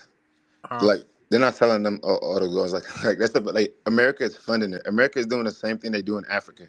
So like with these, like most of these problems that's happening in Africa, you might think it's just tribalism, it's Africans fighting. No, what they do is they see a little tension going on between different ethnic groups. That's what they do, and then they pick one and they fund it, and then they emphasize the problem. That's what America, Absolutely. Europe, they've been doing this for centuries. And the Yeah, same I thing. understand that. Yeah, I know that, but like, what would be the end game for destabilizing Haiti? I mean, Hold on, just hold looking on. at the natural Control. resources We're in gonna that tell you the country. end game. The end game. Matter of fact, I'm a cam up. The end game is that they could put a puppet. They could then justify invading, taking over, changing the Constitution, putting a puppet in place so that American multinational corporations can make the most money with the least amount of what overhead. Facts. And America's That's been the doing this for basis of it, centuries. Yep. and What they've they been doing it for centuries. Yep. They Yeah, destabilize. it just seems like when you're talking about the United States with a upwards of a $50 trillion economy, like such a small peninsula in Haiti, I don't know how much money that could like Brother, produce. Haiti's very important. Haiti has natural resources, but Haiti's very important. And also, It doesn't have more natural resources than the Dominican Republic. Why wouldn't they try to destabilize the Dominican Republic you, instead?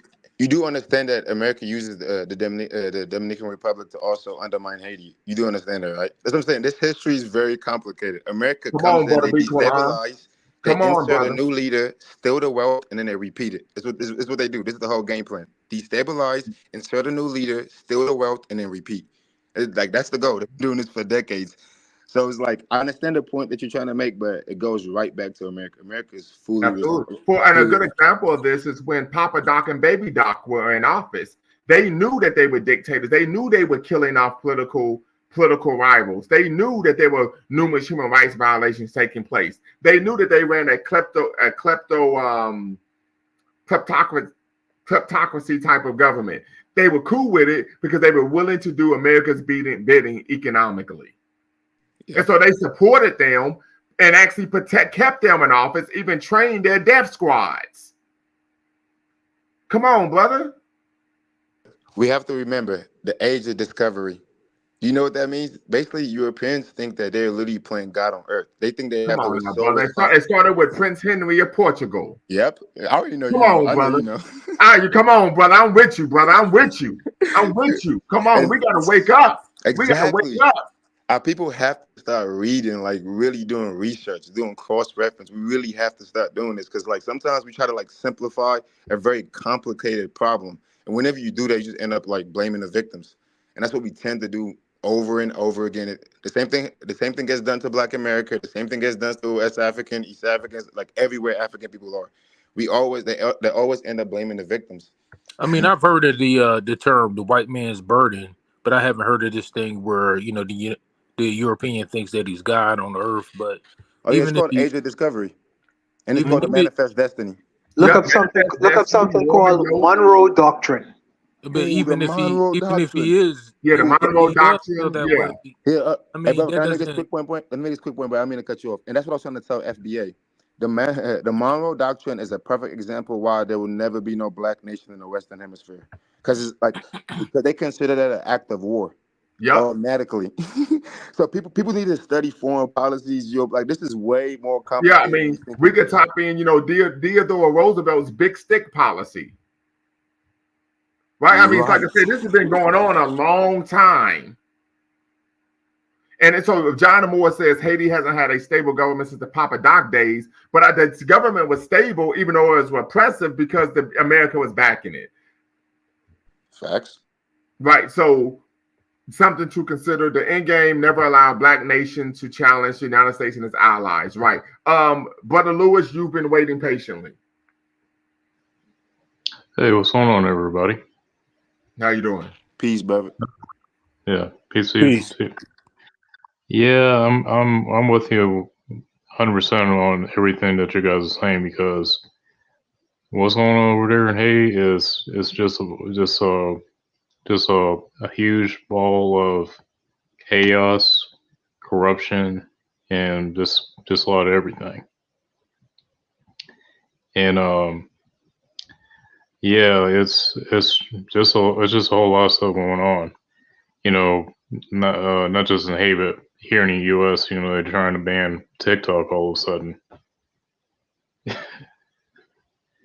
Um, but yeah, I don't mean to go off topic off of that, but yeah. I think my thing about this is that okay, I understand that how people are frustrated because they're not being. I think the whole chaos thing is because they're not getting paid, right, or something. You said Because what? of the minister. Can you repeat that real quick? I'm just saying that the whole thing started because the I guess the elites or something like that Well, were behind the it thing or started something like like a that. while back. It started like during the Haitian Revolution. Like so, what like that was like the beginning of this whole thing. Like after like the Haitians were Haiti defeated France. Is it Hmm. started there? Then America started occupying because like France basically gave Haiti to America. They basically like You're passed the responsibilities to America. Then America started occupying. Like, hey, this problem is way deeper than we think. It's like the African problem. It's like it's been going on for centuries. So it's Oh like yeah. yeah, like so. What you mentioned is also a part of it, but that's not really the beginning. But I'll let you continue. Yeah. It goes all the way back to when when Haiti when France got defeated and Haiti became its own independence. Facts. And then all of a sudden you got them forcing them to pay them reparations, even though France weren't the ones were the victims of enslavement and colonization and everything. They Yeah, had to be reparations and everything. and not And to cut that you off, even with paying France, it was some mhm, black people that sell out. Well, not even black. Some of the mulatto class that sold out because they wanted to be a part of French. want to be France. So like, right. Exactly, because they wanted to be part of France, but France didn't want nothing to do with them. And facts. that's why they want to take the frustration out of the enslaved. And that's what the whole revolution started because they wanted to side with the black enslaved black Haitians to go after the French and everything. That's how the whole thing started. And and also, but yeah, they've been Haiti's been bullied for such a long time that you wonder why they're out there mad doing this and doing that and all this sort of stuff and everything. And you got people want to point a finger and telling them why is it this, why is it that, why they're poor and blah blah blah blah blah and everything. And it's like, well, why do you think they're like that? Because you keep messing with them. You keep taking their resources out of the country. You keep making money off of those resources. You keep exploiting these people. They they went through some. You keep installing puppet people in those positions. So, but you want to have the nerve to say why are they like this? I mean, come on now, really. What I would say is the powers that be, the same things in terms of when they point to African Americans and say, well, what's wrong with y'all guys? Y'all can't get it together. It's like y'all need to do this and y'all need to do that. It's like the whole Exactly. finger pointing thing. What they do in locally, they do the same things internationally to black folks, but they would never say how they created a situation in terms of why these black folks are living in the situation that they currently reside in. It's like we're gonna build a black town, we're gonna bomb your town, we're gonna prohibit you from doing certain things, we're gonna gerrymander, we're gonna stop you from having certain banks in your community, we're gonna do all these things, and then after that we can look at you and say, well, what's wrong with you? You need to do these things to get yourself together. These people are they create the fires and they're the firemen at the same time. They create the Exactly. chaos. They create the chaos, and they say, "Well, we gotta structure a situation where we're gonna present a situation." The problem I find sometimes is for my brothers, for my brothers, I think that we need to get to know each other better because the same things that the brothers are experiencing within the United States and these first world countries, externally and throughout the black world, we are experiencing the same kinds of things as well. And I think that with social media and really investigating curiosity, being curious about what's going on outside your community, outside your state, outside your country. with people who look just like you, a little bit of curiosity and trying to find out will probably bring us closer together. And I applaud my brothers like Lewis for coming on these kinds of panels and really entertaining a dialogue and conversation. How would you know unless you're hearing from people outside of your scope of comfortability, people you see every day? I think that Spit. that's an important thing sometimes for us to do. Have a conversation because just as my Black American brothers talk about freedom, independence, and self-determination, all these other Black countries want freedom, independence, and self-determination. The right to determine who our international friends to be, the right to determine who our enemies are going to be, the right to say, well, we want to do business with these people, we don't want to do business with these people. Well, now you have sometimes you have places like America and other first world countries to say, well, I'm going to tell you who your friends are. I'm going to tell you who your partners are. I'm going to tell you who you're going to do business with. And that might be antithetical to my personal interests. That might go against my personal interest. So what am I going to do? Just sit there and take that? No, man, we're gonna rebel against that because we don't need a daddy. Just like my brothers in America don't need a father or a father figure to tell them what to do because they are men. We don't need a daddy to tell a big international daddy to tell us what to do and to determine who our friends and enemies are because we are self-determining as well. And I think that that's what the problem is. But I appreciate the brothers coming on platforms like these, where we Me can get too. together internationally and spread that kind of information across borders. But I'll leave it there. I'll leave it. You spitting today, bro. Buwana, you are spitting today. I usually Hey, disagree. brother, yeah, brother Bawana, you're gonna have a whole album by the time we done with You this show. feel me? And I This, usually but disagree with you about capitalism, but today you're just going in. I don't disagree with nothing you We say. don't me and you don't disagree. We don't agree on economics and things like that. But it's all I love, man. I love all my socialist brothers. Oh no, I'm not a socialist, but yeah. but no, this is very important because one of the things that takes place, and when I teach, I always talk about the importance of countering the master narrative, right? And we know the master narrative, as Brother Biqualan spoke to, as Brother Bawana eloquently stated, is about look at you, you just can't get your act together. When these issues are much, much, much deeper, right? And so part of it, and Brother Biqualan said this maybe about 30 minutes ago, was the whole, pick yourself up by your bootstraps. No, it's much deeper than that, right? We're talking about situations in which our people are being handicapped, preventing from being able to be free, productive world players. Right? It reminds me of when Mandela came to the States. Right? He had got out of prison, even though that we know that was manufactured, because no man walks out of prison after 27 years and becomes president unless there's a script and a plan behind the scenes. Right? And he talked. They said, "Well, why are you? You said you're for human rights. Why are you meeting with Castro? Why are you meeting with Muammar Gaddafi? These men have a horrible record when it comes to human rights." And he says, "Well, we are our own people. We are our own organization, and we pick and choose who our friends and enemies are." He says, "And these individuals help us in more ways than simply rhetoric." Facts. Right? And so, the sister, who's a PhD, she is part of an organization, the Black Alliance for Peace, and it's for Haiti. It's the focus on Haiti. So let me I'm gonna share my screen very quickly so you all can see this because I'm gonna join this organization tonight. I might want to join too. Send it to me. So here we go right here. The Black Alliance for Peace Haiti America's team. So I'm gonna join this tonight. When we get off this live, blackallianceforpeace.com/Haiti is the website. And I'm going to join, like I said, tonight, because, for me, this has to be in more ways than rhetoric. And like I stated before, as a Pan-Africanist, it's something I'm willing to give my life for. Facts. And Brother Lumumba, can you put up provide triggers for evolution's comment about I am convinced that as long as the people are not really ready to have this conversation, but it's a lot of truth to this.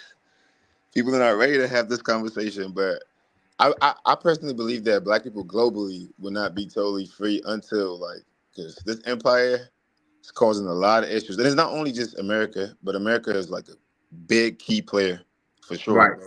How and do you I mean, they think about what the sister said when she talked about Hillary Clinton showed up and said, "Nah, y'all gonna change the election results," but they run around all day talking about they want free and fair elections. These people are hypocrites. right? I mean, we got to make it plain. Straight up evil. Facts. Incarnate. We're talking about the axis of evil. It's the U.S. It's the U.S. government. I The always say, axis of anti-blackness. right. It's Be the U.S. honest. government. Make it plain. And now I understand why ancestors kept saying we need to educate ourselves. If black people really understood what was going on, like, and how these people are undermining us, the history, and how they've been doing it for centuries, and all they've been doing is basically just like reforming the system. They never really changed the system; they just reform it to different things. Right. It's like So I just saw Brother Jabril Africa's comment. So we know Brother Jabril is the Pan African organizer extraordinaire. So he said it's a multi-cultural organization. So he's telling me in a kind way to pump my brakes. basically. Yes. But I'm gonna do some research and I'm gonna see if there's something specific that I can do in terms of what's going on in Haiti. And for me, I'm looking at just at the very least something that's humanitarian in nature, right? Because like I said, as someone who is a Pan Africanist, I can argue unofficially that I've been a Pan Africanist since I was 5 years old. When I learned about Marcus Messiah Garvey, peace be upon him.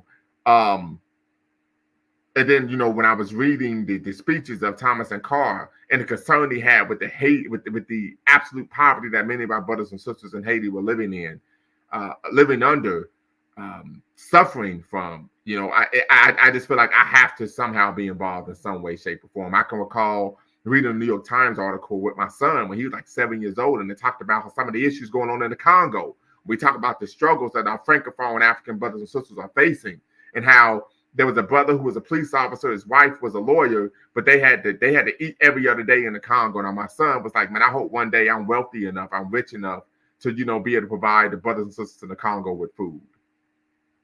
And that was when he was 7 years old. So it's a major issue. But this is something for me, and I'm glad we're not on camera because I'm getting a bit emotional. So I got to do more than just talk about it and try to spread the word. No, that's real. And You that's the know Pan what? African. Oh, I'm sorry. No, go ahead, Bev. I've been talking too much. Yeah.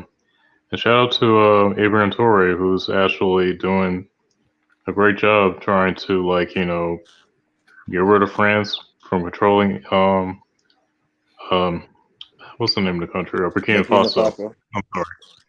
Burkina Faso, nationalizing its resources back to the country. And just doing a whole lot of things now, and for me I don't get what is up with Brandon trying to shut that brother down basically because he led a coup and because of his military background or something like that. Yeah, Brandon is. I can't get that. I can't take that dude seriously sometimes. Yeah, he's all over the place. He literally said that the U.S. needs to just go to Haiti and just take over. I'm like, bro, this dude is a clown. Yeah. I saw his live before when he did that, where he was talking about the U.S. needs to go in there, and he just says some outlandish stuff sometimes. Like my thing is about him is okay, you're trying to correct black folks, but you're correcting is doing nothing more than just bashing black folks every day. Yep. And it's just like, I don't get it. Does he like black folks or what's his issue?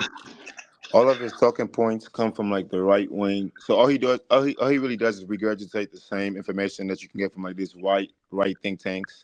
Basically, like Right. this super conservative Republican white folks. Like I've Who, been to all their who, little who are you spaces. referring to, Brother B. Quillan? So-called Pan Kuna. I don't even want to call them Pan Africans.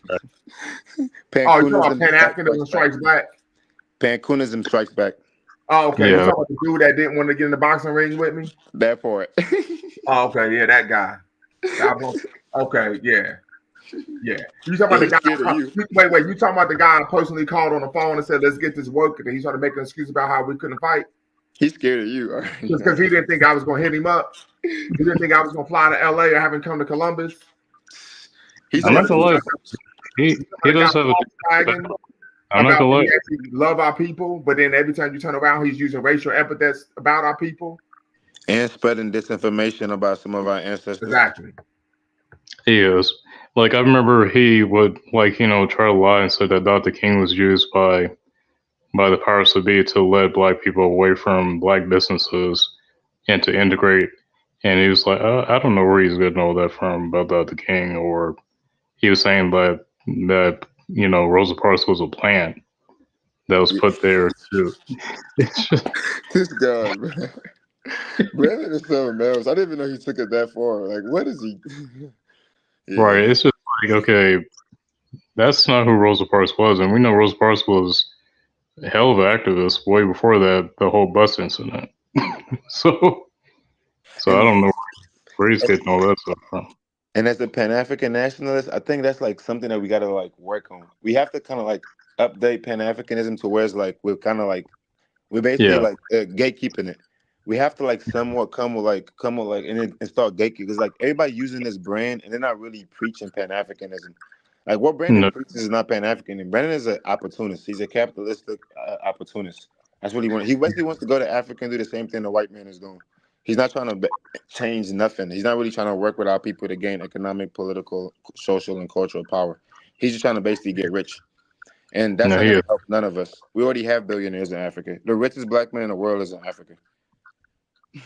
So it's Right. like, Yeah, I don't see him with anybody. I see he's just trying to want to argue with people and say that we're dumb and say that we're stupid, that we can't do it and do anything but blame the white man all the time. I mean, who's there to blame? Because if we don't address who really has done stuff to us, then you know you know for me, I just look at I don't see him actually trying to build a bridge for anybody because for me, I do personally watch his channel sometimes to try to get his point of view on a lot of things, and sometimes he's right about some things. Oftentimes, I try to push back because it's like, okay, he's saying a little bit too much. and brother, you know what's dangerous about that, Hey, brother? the question. Oh yeah. Oh yeah, brother. Can I make this quick point? And I'm shut up for a little bit. But like, you know what's dangerous about that? So people tell half truths. So even a broken clock is right twice a day. The problem that black Hmm. folks need to start doing, we need to start studying ideologies. So he calls himself a Republican, all of this stuff. We need to study like conservative, right wing ideologies. Once you study the ideologies, you're gonna notice all the talking points that he used. You're gonna notice basically the end goal for everything he's talking about. And the end goal for Hmm. everything he's talking about is not gonna benefit African people. It's basically Oh going. yeah. It's gonna be the same thing. Hmm. Right. Yeah, he's very heavily and conservative, and he defends Trump a lot. And it's just like, yeah, I don't give how you're a Pan Africanist, but you're a conservative going by conservative talking points. And then at the same time, trying to make the Democrats like they're the only ones that did everything to us, but not looking at what the Republicans did as well too. See, You the know. thing is, see, the thing is, if you had sat down to play against another contestant in a game of chess and you start losing, are you going to blame your opponent that you're losing, or are you going to blame yourself that you didn't outthink your opponent? That's I'm true. I'm gonna blame myself, but we're not really playing on the chessboard. Like if you're speaking about us and the Europeans, it's not really like a chessboard because we didn't for the longest African people didn't even realize that we really had any problems with Europeans. And we didn't even realize that they was our enemies. Most of us still don't even realize that. So we're not necessarily even playing chess yet. But I get your point though. Yeah, that's the Yeah. thing. See, the European and Europe, right? For millennia, these Europeans, the barbarians, the Vikings, they were at war with each other for centuries upon centuries, and all of the Yep. tactics that they using on African countries, quote unquote, is the same tactics that they practice on themselves for Facts. millennia. So, All right. with Europe being such a congested, highly populated place with so much infighting, of course, when they face the rest of the world, we might be a little bit more peaceful of a people that didn't fight as much, it was easy to manipulate us. So now that we know that what we're dealing with, we know that, okay, if we get manipulated when we fight and they use our strife and our quarrels against each other, the only way to defeat it is to stop fighting each other, You're right? right. You're right. The problem is though, brother, everybody on this panel, we get that, and some of the viewers that's watching also get that. but the masses of our people do not get that at all because of the education that we're receiving. For example, I went to school. I went to some of my school in West Africa, which was very like the port where I was at, which is Sierra Leone, was very Arabized. So like when I was going to school, the curriculums have nothing to do with us. It's mainly about other groups. So it's like we're learning basically how to basically just work for them, basically be peasants for them. We're not really learning how to gain no type of like sovereignty, no type of liberation. We're not even learning our history, to be honest. So it's like we need to educate like our people. We need to educate our people before we can actually organize our people to come to a united front to be able to really attack this problem. And it's not going to be all of us because even Europeans had collaborators, they had sellouts, they had more wars than us. So it's like but you're definitely right though. But once our people become more educated and become more conscious about what's really going on, then we'll be able to really start attacking these issues. Because most of our people are not even aware of the threat that's right in front of us.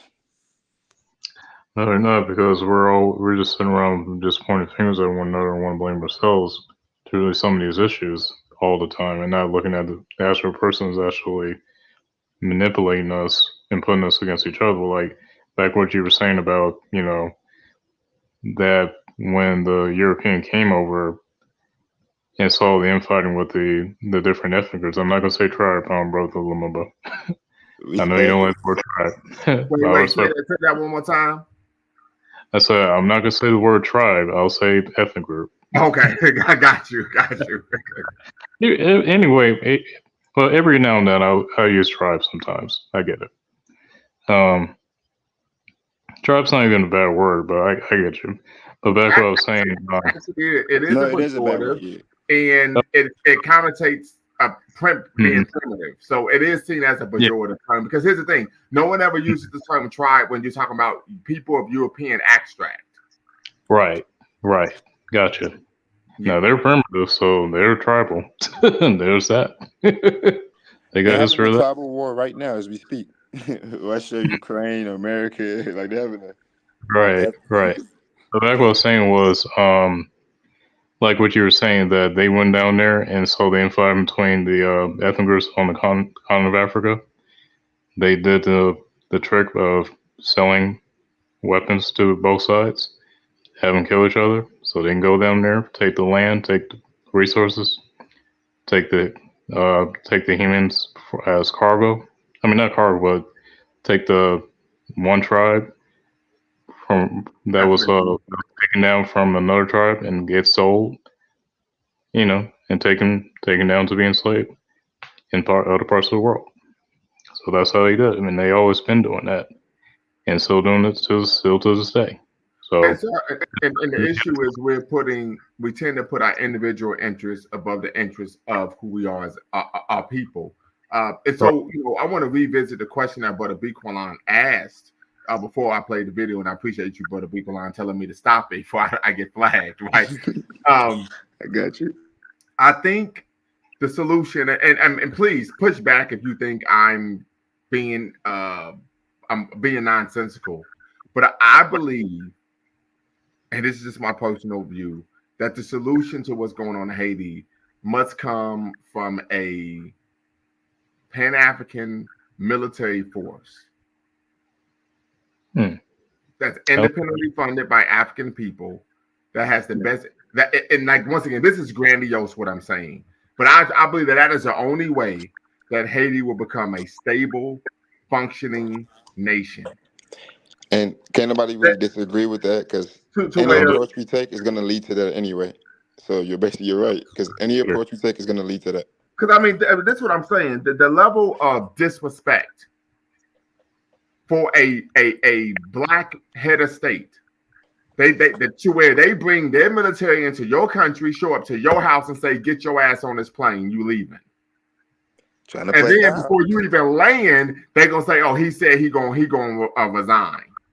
Who in the French toast do you think you are? Right. We're being disrespected every goddamn day. Right. And we got people look like us disrespecting us every day as well too. Yeah, and that hurts even more. Right. Mm-hmm. But to like, I mean, you expect a white supremacist to be a white supremacist, like you expect a dog to be a dog.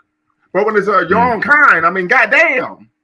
But brother, Right. remember, we always like every group in the world always had that. It's always like a sellout class that will be, and then you have like the certain percentage that's always like willing to fight back. Then you have the big percentage that's basically just like going with like whatever's comfortable. They don't, like they're basically unaware. Right. But we always had like a sellout class for sure. Right, yeah. Dr. Karinga, he talked about, anytime you have oppression, you have three actors. You have the perpetrators, collaborators, and then, of course, the masses of people who are the victims. Facts. Right. The perpetual victims. Yeah. Yeah, that's why, for me, and, for me, Brandon from Pan African Strikes Back is a perfect example of all three of that. He's there to just cause chaos and confusion, yeah. And confusion. And he's also want to sit there and argue with black folks saying that we can't do this, can't do that because you're always playing the white man. Or saying stuff like, you guys don't look at the Democrats as your enemy. You always look at the Republicans as your enemy, and saying that we're being manipulated by them, putting like a crazy conspiracy. I'm like, we got our mind of our own. Nobody's trying to manipulate Right. us. And I would say that if you're picking Republican or Democrat, you're a damn fool because neither one of them are any good.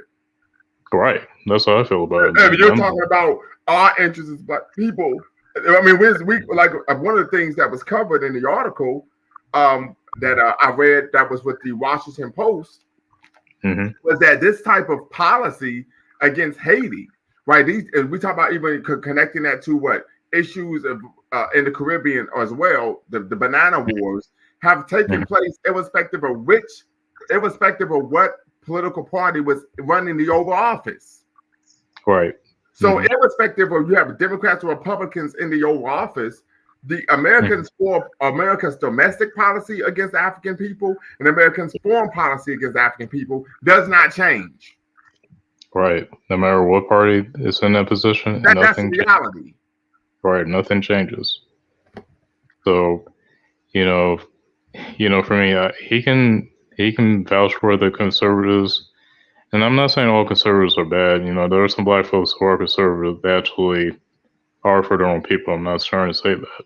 Not all conservatives are like that, but the ones that, like Brandon, for example, who just want to show off for them and show off for Trump and all that sort of stuff, that's the kind of people you can't take seriously.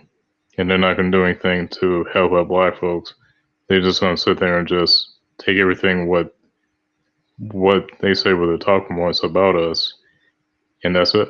That's all what he and the rest of them are going to do. Because I know he loves to talk about. He loves praising Candace Owens and Larry Elder and all that sort of stuff. So he's up there with them. So none I could say or do anything about it. Right. So last thoughts before we close out, family. For me, I will say I hope Haiti gets the situation that gets out of the situation, and I hope that, like you said, bring some Pan-Africanist style military from any African nation to help out with the infrastructure from their economy. Put somebody in there that can help out, not be a Western backed puppet, and I will probably see them rise again in the future. So that's what I think about it. And to close out, I just like to say to black people globally, I'm just gonna be honest. It's highly not likely that these African governments are gonna be able to like help Haiti currently, and that they're even gonna be willing to even help Haiti currently, because they're also puppets. It's really on us, the people, to actually make a change. We have to organize our people. We have to, like Brother Jabril said, we got to organize, join organizations, Pan-African nationalist organizations. We have to like organize our people, educate our people, because it's really up to us to make a change, because we can't really rely on these so-called leaders that we currently are dealing with, that we currently have globally. So it's on us as the people to really make a change. And we have to start by educating ourselves and organizing our people. We need to join Pan-African nationalist organizations, actually study different ideologies and not just jump into these ideologies because they're fear-mongering or they just using propaganda. We have to be very cautious, especially now with the age of information and all this disinformation that's on the internet. So we have to Right, be very cautious. and I think we have to be cognizant of that when you are seeking true independence, particularly economically, where you're no longer willing to be a puppet. You have to understand that you're taking your life in your own hands. And This I is the reality. and I believe that the ideal situation for Haiti would be for an African nation to step up and invade I Haiti would say nations. or nations and take over and implement their own African puppet government. If you're tired of the European or the Americans putting in a puppet government, how about Nigeria putting a puppet government? How about Kenya putting a puppet government? Okay, and make that their territory. And if Haiti is under has debt to any of these European countries like France or the United States, pay off the debt and just make it part of Nigerian or one of those African nations' territories. Also, one of the issues that might be difficult for the African nations to make a military operation to take over that land or to get rid of the gang activity would be to have like another robust military that can uh, fit that can finish that operation. Unfortunately, all of the fighter jets that Nigeria gets, they get it from Russia or the United States, so they'll have to purchase all kinds of military weapons from the elites just so they could take the land from the gangs in Haiti.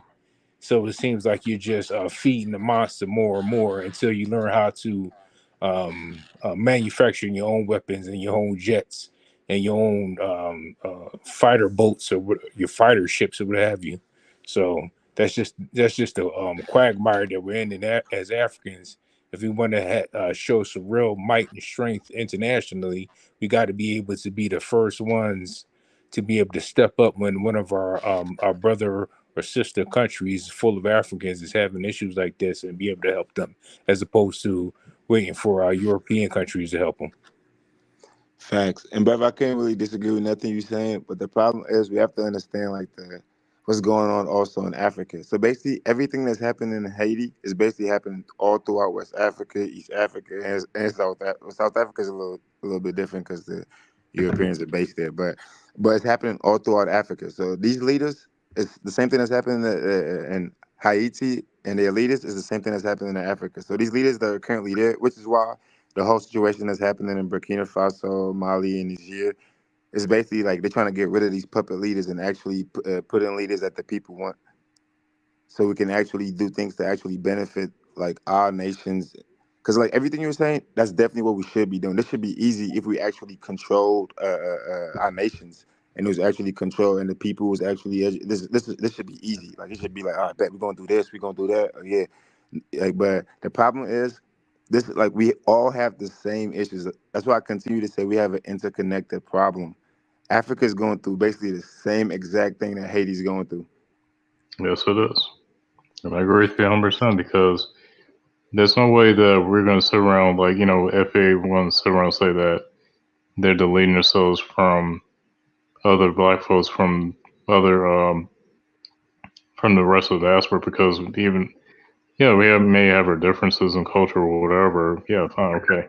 But we're all interconnected. We all share the same problems from the very same groups that all of them are oppressing us. So we can't sit there and separate ourselves from them and say that we're not them, they're not us. No, no, all of us are one, or all of us are united, and we all have to help each other out through the situations that we're in. Otherwise, it's going to be too late. So, and yeah, I hope that the people, yeah, but like you said before, yeah, it's going to be hard for Africa whether they're trying to intervene because they're dealing with the same thing that Haiti is dealing with. Yeah, that's true. So let's just see what happens. And let's see if the military force can go down there and try to like curb the violence that the gangs are doing. Because yeah, I don't see the gangs really do anything to help out the situation, just making situations worse. And that guy who's what's his name, Barbecue or something like that. Yep. He's making a lot of things worse because a lot of people are actually getting killed by these gangs. So they're not helping out anything. You're killing some people who actually are doing the same thing you're doing with. And I understand that you're frustrated, that you're tired of these leaders they're being put in. They're being backed by the West, whether it's the U.S., France, or whatever. They're getting tired, and they want a better Haiti. That's all I can say about it. So that yeah, they need to go there and do something about that. If not, then it's the people that have to do something about it. But also, you do need military over there that look like us. You know, I don't think we need any more white folks going down there because it's going to be like what the whole U.S. intervention thing that the U.S. did back in 1915. That made a lot of things worse. So Yep. now you're going to do it again. Yeah. And I'm kind of actually scared for any African nation to even go into Haiti currently, especially like these nations that we have currently. If it's not, if it's probably Burkina Faso or Mali and Niger, I probably have a little bit more faith. But the Oh rest of yeah. these countries, if they go into Haiti right now, all they gonna do is leave like a horrible history for us because they most likely gonna side with the Europeans and with the Right. oligarchy. So it's not gonna be like the situation that we expecting it to be because most of these puppets are literally aligned with the same people that's selling out. Yeah. And I can see the AES are doing something. Like because Burkina Faso, Mali, and Guinea, yeah, I think those three nations can do yeah, something. But yeah, the rest of them that are still under France and all that, yeah, they can't really do anything. yeah, and you definitely don't want Nigeria right now because the people that are controlling Nigeria right now definitely gonna sell out if they go to Haiti. Oh yeah, then they're gonna bring that same sellout from there all the way to Haiti, and Haiti already got a sellout. Already got some sellouts already. That's even bad enough. So Facts. gangs and all that. It So goes right back to it. mm, It's gonna be on us as the people to actually make a change. We're gonna have to really organize our people, educate our people. Like it's gonna be tough, but it's like the mm, only solution. We're gonna have to accomplish this because it's the only solution. It's like we're yeah, gonna that's have to the solution we organize got. our people. And African is the only solution we got. Right. Yeah, and going back to what you're saying though, yeah, it's more than Pan Africanism is more than just symbolism. It's more than just a cultural thing, which are those things are good, but at the same time, it's also economics, self determination, and everything else. And we gotta go right back to that. You know. Facts. Mm, That part, brother. That's a great point you made. And to answer, brother, provide triggers for evolution. So we getting a continental African's perspective will be great on here. Oh yeah, mm-hmm. brother.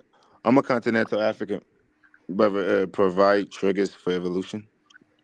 I'm from Sierra Leone. Mm-hmm. If someone tried to say that you're not from the United States or something, was a FBA person? Oh, nah.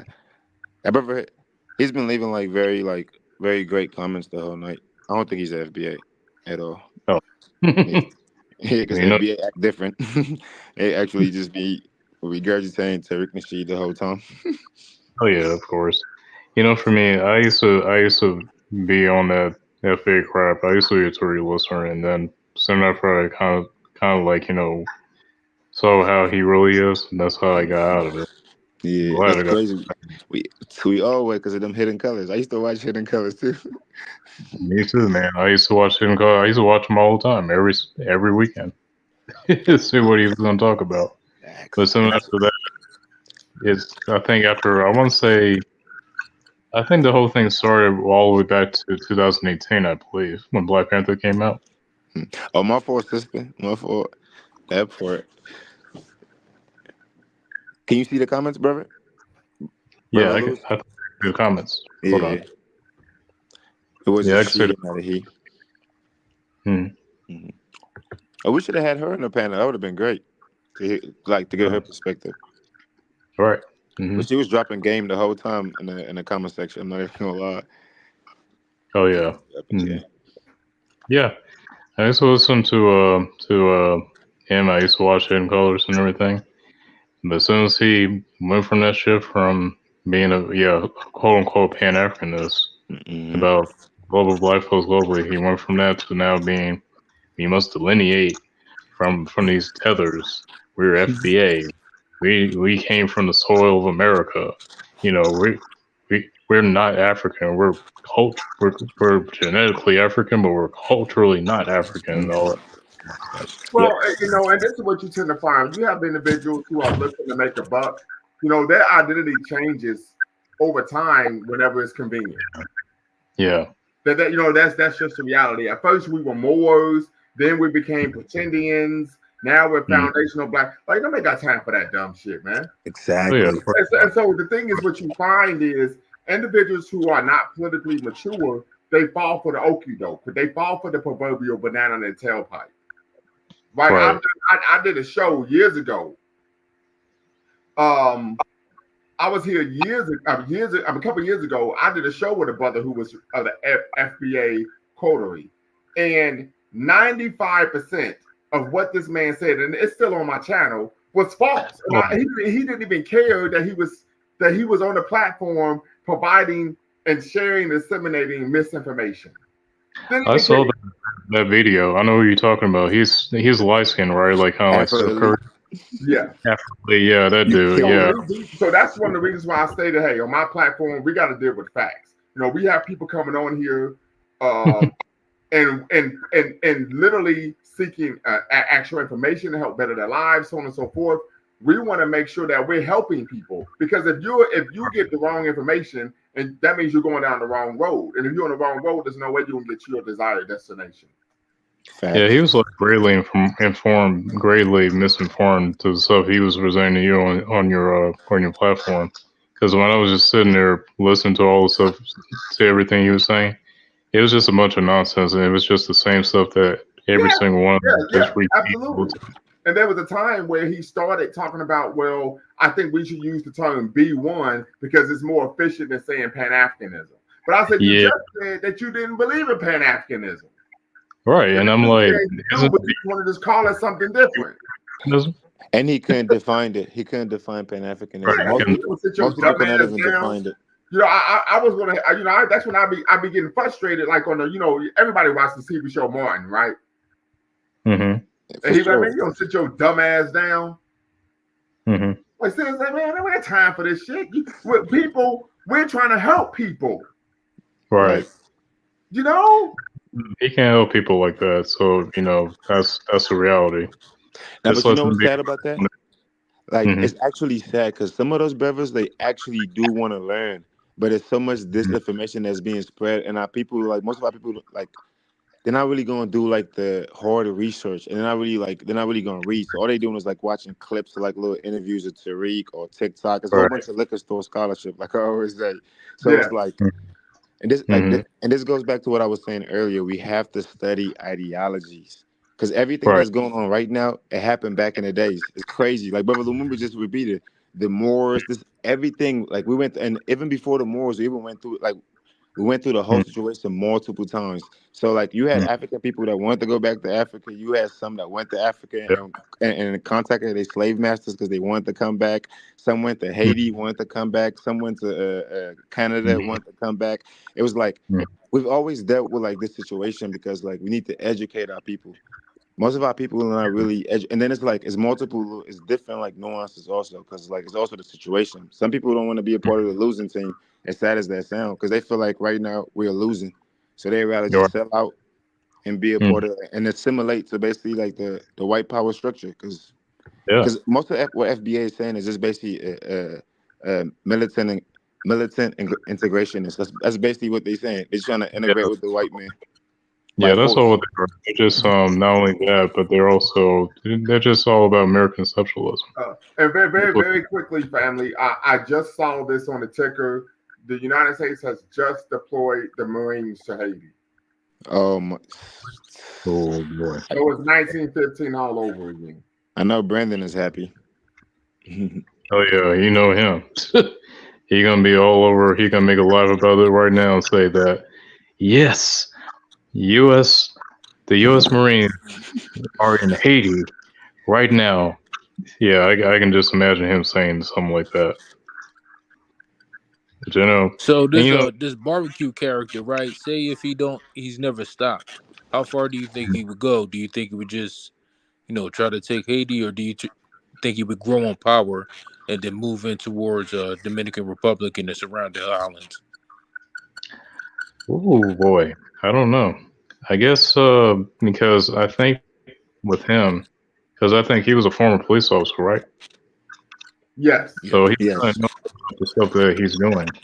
And I think, yeah, he is going to try to move forward from this by trying to get where he is, and then they're going to try to move to like the Dominican Republic to get more gangs to join his gang, and to try to take over Dominican Republic as well too. Because I think he has everyone in his back pocket. Because he's not just your typical gang. He was, like I said, a former police officer. So he got the gangs behind him, and he got the government behind his pocket. So that's the way I see it, though. Yeah, it's just that Mhm. power, it drives Mhm. a man crazy. And when Yep. he gets a taste of it, he Mhm. gets bloodthirsty and he doesn't want to stop. Yep. Yeah, and that's what the reason why. Now that's one of the few things I do agree from Brandon. Yeah, he's a dangerous criminal. He really is.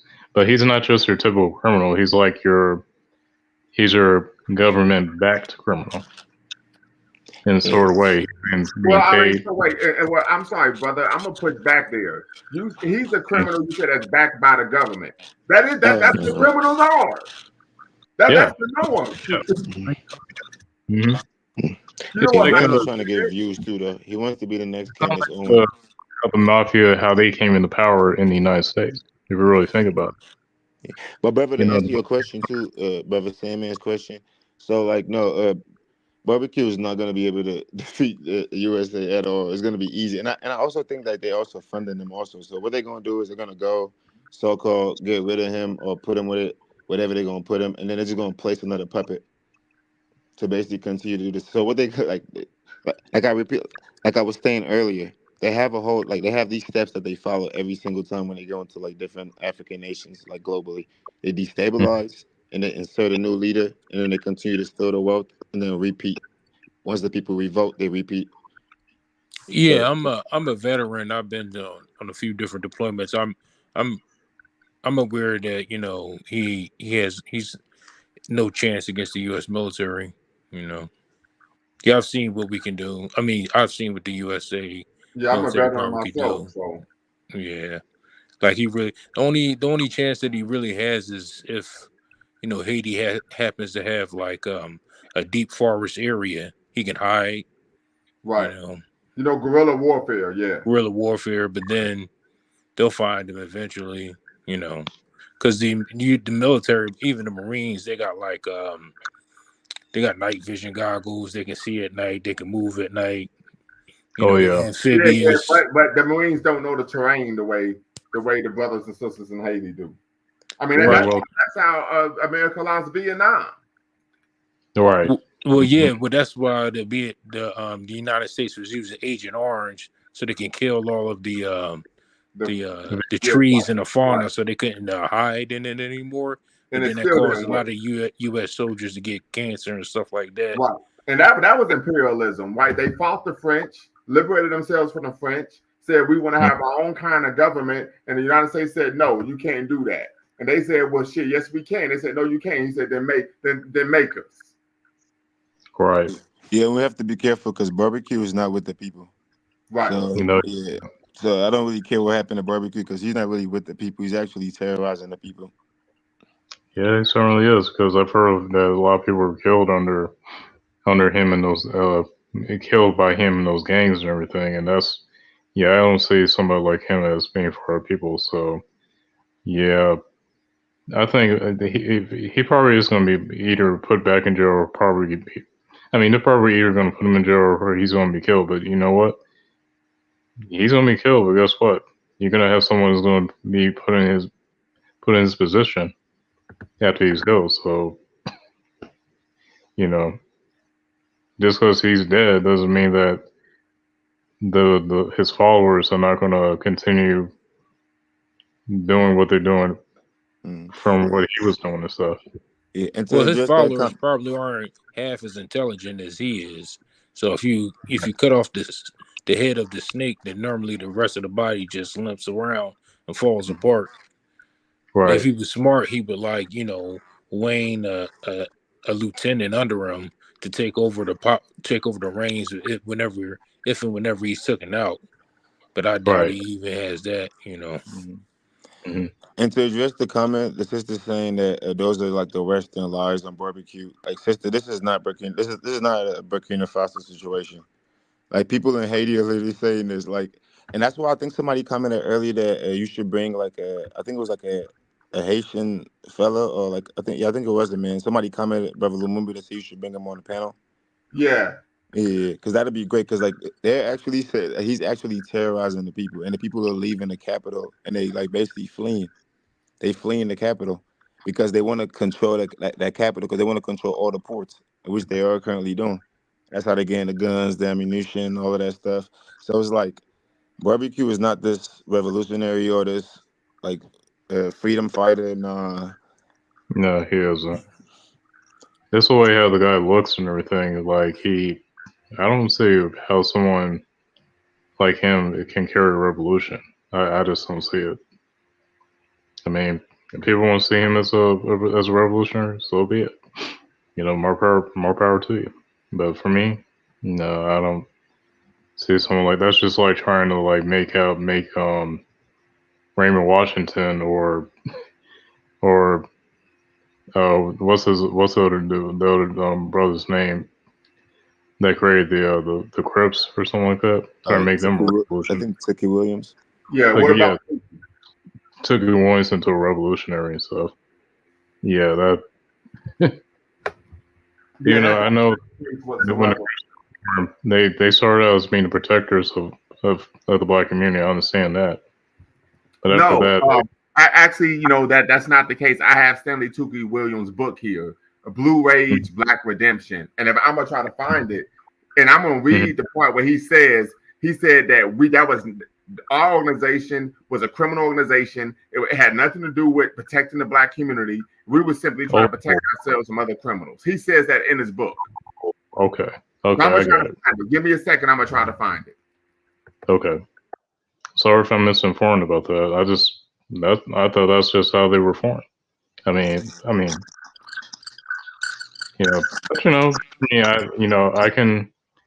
I don't have an issue not being, not being wrong. So I appreciate you correcting me. No problem. Mm-hmm. Because I thought that's how Black Gang started out as from stuff I was reading and everything, like because I thought a lot of the gangs were originally from like black organizations or something like that. Yeah, that's what I read too. I read that the Crips started during the civil rights era to protect them from being attacked by white supremacists in California. Mm-hmm. That's how it started, and then it turned into like once the civil rights movement ended, they had nothing else to do but fight each other, and then the blood came in.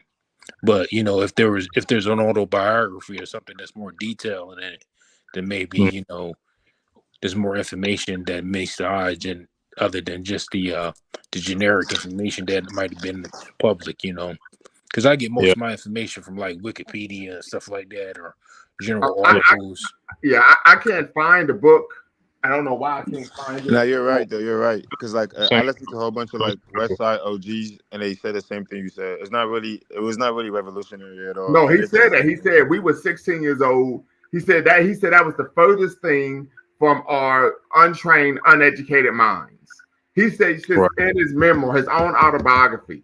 So this is some of the misinformation that's being promoted because people want to romanticize criminals.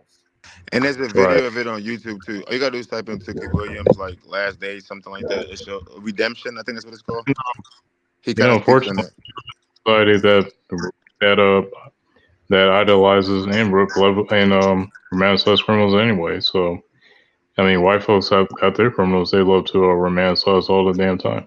From your from your mafia, from those dudes from the Depression era of the 1930s. Yeah, So yeah, and to address war news and world news 24/7. Okay, so I don't think she was listening to the sister earlier from the video that Brother Lumumba was playing. She clearly kept repeating that barbecue and them are definitely what she called them? I forgot the word the exact word. Or Paramilitary. Exactly. So I don't know why you in the comments like he's not this freedom fighter that you continue to try to basically no, he's paint not. him as.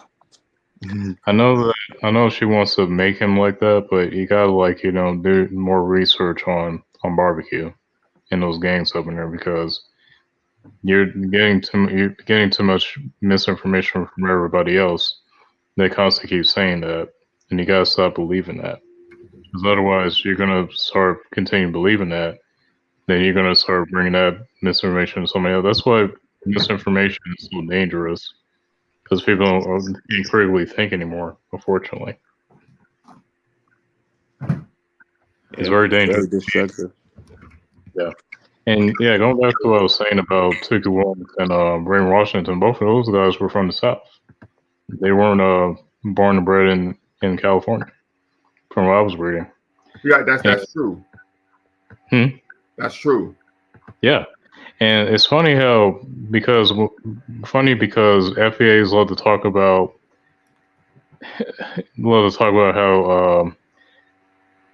how people got gangs in their home countries and this and that and all this sort of stuff. And I remember when he used to say that we didn't start those gangs; it was the immigrants that started those gangs. I'm like, I don't know where you got. But he can say else, man. Malcolm X was born and bred in the South. Went to New York City and took over. Well, now Malcolm was born in Nebraska. Yeah. Oh, I consider that the South. Well, Nebraska's the Midwest. Oh, okay. Yeah. Yeah. I know it's in the country. Well, Omaha is in country. That's where Clarence Crawford is from. Okay. Yeah. I think I think that one guy, what's his name? Because a lot of the black folks down south were just doing the whole, family rivals thing. I think that's where that whole gang thing originated from the South. The whole Hatfield McCoy thing that black folks were doing, just like white folks were doing. Yeah, which is interesting. Because from Brandon, that's one thing I do agree with on him. He did say that stuff did stem from the South. That's where the gang culture kind of came from. Because they didn't have like that, like in those eastern, northern, midwestern cities like that.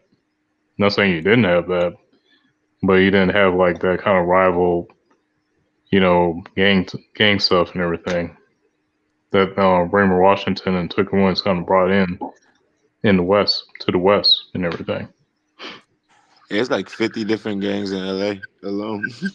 Yeah, Bumpy Johnson from the South. Yep, he was from the South. And guess who he's enforcer to in New York at that time, protecting Harlem from Dutch Schultz. I know. Now it's funny. I just want to talk about how all these immigrants learned everything from us and blah blah blah blah. And I'm like, nope, we learned our game from black immigrants as well.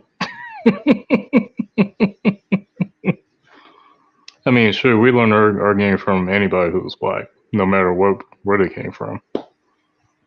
He was enforcer to what's that sister's name who's from the islands? It was like running. I know what you're talking about. Yeah. I can't think of her name. Stephanie St. Clair. Right. Yeah. Yeah. Organized crime. I can't believe I can't find this book. Yeah, take your time, brother. I think you can find it. I think it's gone. Like it's like been I don't think I have it anymore. This is unbelievable. Wow. There's so many books in your house. It's hard to find that book, huh? Yeah, that's one thing about Brother Lumumba. He gonna source up every time. Yeah, I understand. You say what? I said that's the one thing about you. You're gonna source up every time. He gonna show you Yeah, the source yeah. exactly where he got it from every Cause single yeah, time. it's like because I have the book. I've read it several times, and he states, and this is even in the introduction, he makes that claim that Hmm. that was the case. Because I remember I was once again I was talking to a brother who was in the Nation of Islam, and he was saying that crap. And I'm like, man, that ain't true. Right. That's Hmm. where I first got it from too. Because I used to be into the Nation of Islam stuff. That's where I first heard it from too. Then I started doing my own research, and then I heard the actual OGs from like these gangs literally say that they had to do that. It was like it was beefing with other people. That was basically robbing them, Yeah. beating them up when they was leaving school and all that. So they Yeah. make these gangs to put themselves from other criminals. Like basically exactly what he just said. That's exactly what they be saying too. And then the Bloods got created too because they was getting bullied by the and that's how that. Because it was Yeah. the Now Crips that was created first. we were created in the '60s, weren't they? Huh? They were like most of those gangs were created in the '60s. Yeah, but I think like the Crips was created like a couple years before the Bloods. Because Oh, the okay. Blood, yeah, because like the Bloods is like the Crips has always been like a little bit more deeper, a little bit more Right. than the Yeah. All right, so here we go, family. I was able to get it. I was able to pull this up on PDF. So please forgive me Okay. if it's too small, but like I gotta have like Butter B. Kalan said, I gotta have my receipts. So here we All right. go. This is page 13. In 1971, I met Raymond Lee Washington, may he rest in peace, and we ultimately decided to unite our homeboys from the west and east sides of South Central to combat neighboring street gangs. An erroneous grapevine suggests that the Crips formed in 1969 or even as early as the 1950s. Most Crips Mm. themselves are unaware that the original name of our alliance was Cribs, a name selected from a list of many options. But the short-lived label of Cribs was carelessly mispronounced by many of us and morphed into the name Crips, our permanent identity. Most of us were 17 years of age. The Crips mythology has been romanticized, bogus accounts. I never thought it would be necessary to address such issues. But I can set the record straight. For Raymond Washington, for me, and for others who fought and often died for this costless cause, I assume that everyone in South Central knew that Raymond was the leader of the East Side Crips. I was the leader of the West Side Crips. Most of the public information has been fostered by academics, journalists, and other parasitical opportunists, steward pigeons, and wannabe Crip founders who shamelessly seek undue profit and recognition for gang genocide. There is no honor in insinuating yourself as a player in this legacy of bloodletting where your feet have never trod. Another version incorrectly documents the Crips as the offshoot of the Black Panther Party. No Panther Party member ever mentioned the Crips or Cribs as being a spinoff of the Panthers. It is also fiction that the Crips function under the acronym CRIP for Community Resource Inner City Project or Community Revolutionary Inner City Project. Words such as revolutionary agenda were alien to our thuggish, uninformed teenage consciousness. We did not unite to protect the community. Our motive was to protect ourselves and our families. I told you, hey, I read something one time and I never forget it. Right. And that's really where I'm at. I read that book. I could read something one time and I can remember the page it was on, the whole nine. Wow. And I've been that way since I was a child. So the claim people are making is completely false. So I always tell people, read the man's autobiography and shut the French toast up. Because here on the Movie Speaks and the Brink, we're doing this dual stream. We engage in facts. Right. Right. Not hyperbole, not conjecture, not misinformation, not innuendo. We got enough of that going on that's seeking to falsify the African consciousness. Right. Yeah, sometimes, a lot of us, unfortunately, will take some information based on something that we think some of the folks before us have said, instead of just looking at and see what they've said from their own perspective. Like for instance, FAs love to use the quote from Dr. King, that little quote where he said about us we don't know nothing about being from Africa or something like that. They really, really misquoted that what he just said. And so finding it, just looking at through his whole context, why he even said that. That is very dangerous, though. I don't know why we do that all the time. And what's the quote again that you're speaking of? It's one of those quotes that I kept seeing. They keep showing all the time, where they're trying to change the narrative on some of our leaders or some of the folks before us, where they're skimming through certain quotes where it supports the FBA's narrative about us not being from Africa and all that sort of crap, and they love to use like out of context narratives from people like Dr. Martin Luther King Jr. Or sometimes like they keep bringing up the whole thing that Malcolm says we're Aborigines or something like that, and I know that is greatly. They really take those things out of context, and we know that's not what he really said, and we know that's not what Dr. King said. Right. In fact, we know that Dr. King was present in Accra, Ghana, when Ghana had their Independence Day celebration. Right. Mm-hmm. We are, Mr. Sandman, appreciate you, brother, tapping in. You're welcome anytime. We also know that Dr. King stated, and I actually quoted Mr. Matter of fact, let me put this in here real quick. Yeah, Dr. King went to Ghana.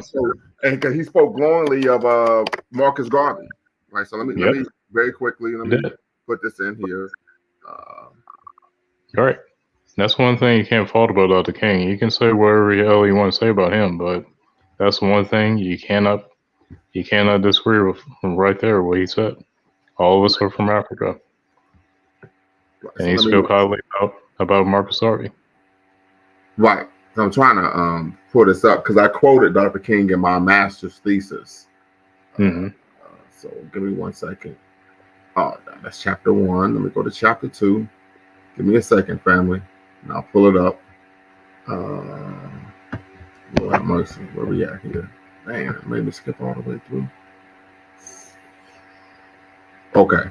All right, here we go. All right, I'll share my screen one more time. Give me that Britney Spears action, right? Hit me, baby, one more time. So he was, Garvey was the first man of color to lead and develop a mass movement. He was the first man on a mass scale and level to give millions of Negroes a sense of dignity and destiny and make the Negro feel he was somebody. Reverend Dr. Martin Luther King Jr. in Jamaica in 1965. Right. So Pro Woman says, Brandon's a former gamer himself, being in trouble with the law, etc. Notice he's very sketchy about his background, wish he stopped talking and learned something, just an agent of chaos. But some people even argue you don't know if he was a gang member because the way he behaves is, if you've been in proximity with people who engage in criminal activity, that type of behavior, typically the way he behaves will warrant violent retribution. I just put it that way. So something to consider. King was playing both sides. What do you mean by King was playing both sides? Yeah, right. I don't understand that question. Yes, hopefully you can share what you mean by King was playing both sides, and then we're gonna call it a night. If that was really the case, King wouldn't have been doing what he was supposed to do for his own. He would have been assassinated if he was just bumping his gums. Right. Right. Just regurgitating this information they see online, because now people just bashing our ancestors. Most people don't even understand the historical context, like what was going on during that time. Yes, sir. Right. Yeah, like they expect every single leader to do the same. Like I used to do the same thing. I used to tend to judge every type of leader that was super religious. I used to be kind of ignorant and not really understanding the atmosphere at that time and what was actually going on. That's why it's very important. That was as well too. I used to say a lot of things about people because of stuff that they did. But really, when I look back at it and we're thinking about really, these people are just human beings, just like you and me. They did things that they thought was going to help their people out, even though it made a lot of things worse for our people. So that's why, for me, I don't get where people bash him so much. All because of what he did, because of the whole immigration thing. And I'm like, he was way more than that, And I think people have to realize, going back to why they were doing that, is because they wanted equality. That's all what it was. And it wasn't that they wanted white acceptance. They just wanted to be treated like human beings. That's all. And segregation was not all good, like how we try to romanticize it sometimes. Right. Like people were still getting killed. Right. I don't think they understand what was going on. They think we were just balling out. Just that was people need to study. Right. Yeah, segregation really, that was just them trying to keep us from freedom of movement. That's what segregation was. And You not know, only that, we were being denied, the legal rights of a citizen. So right? that That's all played it a was. role as well. And getting Yeah, killed daily. We're still right. getting killed. Exactly. Yeah, we were still getting killed. We were still denied our Yeah. humanity, even when we had our own stuff. So, and that's going back with Brandon when he's trying to make it seem like that we had our own stuff, that we weren't being bothered, and that is not really the case. Yeah, That is not that is ahistorical. right. That is not the case at all. That's what Dr. King was trying to fight against. So I think people have to really look back at that time. Now they'll say stuff like we're not our ancestors and everything. Well, guess what? Probably take them out in your shoes of your ancestors and see what they went through. Right, They and figure to be honest with you, I would argue that we should be our ancestors because the level, and I'm going to channel Kevin Samuels very quickly, right? Like we know, a broken clock is right twice a day. But one thing I can agree with is that we tended to deal. We face our treatment was much harsher generations ago, and we dealt with, and we were out. The argument he made is that we were better people. We dealt with things better than how we are now. right. Hmm. So I just think Right. that's something to consider, right? That's very Right. disrespectful when people say that. Oh, we're not our ancestors. I'm like, yeah, you might be actually right, but it's the opposite way because we're not fighting as hard as they was. Right. Actually, That's absolutely, absolutely. And I would argue we don't have the level of self-respect that they had, right? Yeah. right? And So it's funny, they'll say stuff like, "Well, you guys, all you did was just march, and all you did was just beg for the white person to accept you." And all. It's like, if that's what you think our folks were doing, then you probably don't know anything about what our facts, folks fighting against. facts. You know, because um, because our folks were serious fighters. Now, okay, you may not agree with what they were doing, but you also have to respect how they were doing it. You know, Right. they did the best they could to try to liberate ourselves out of racism, systemic racism. Absolutely. So hate on Dr. King all you want to.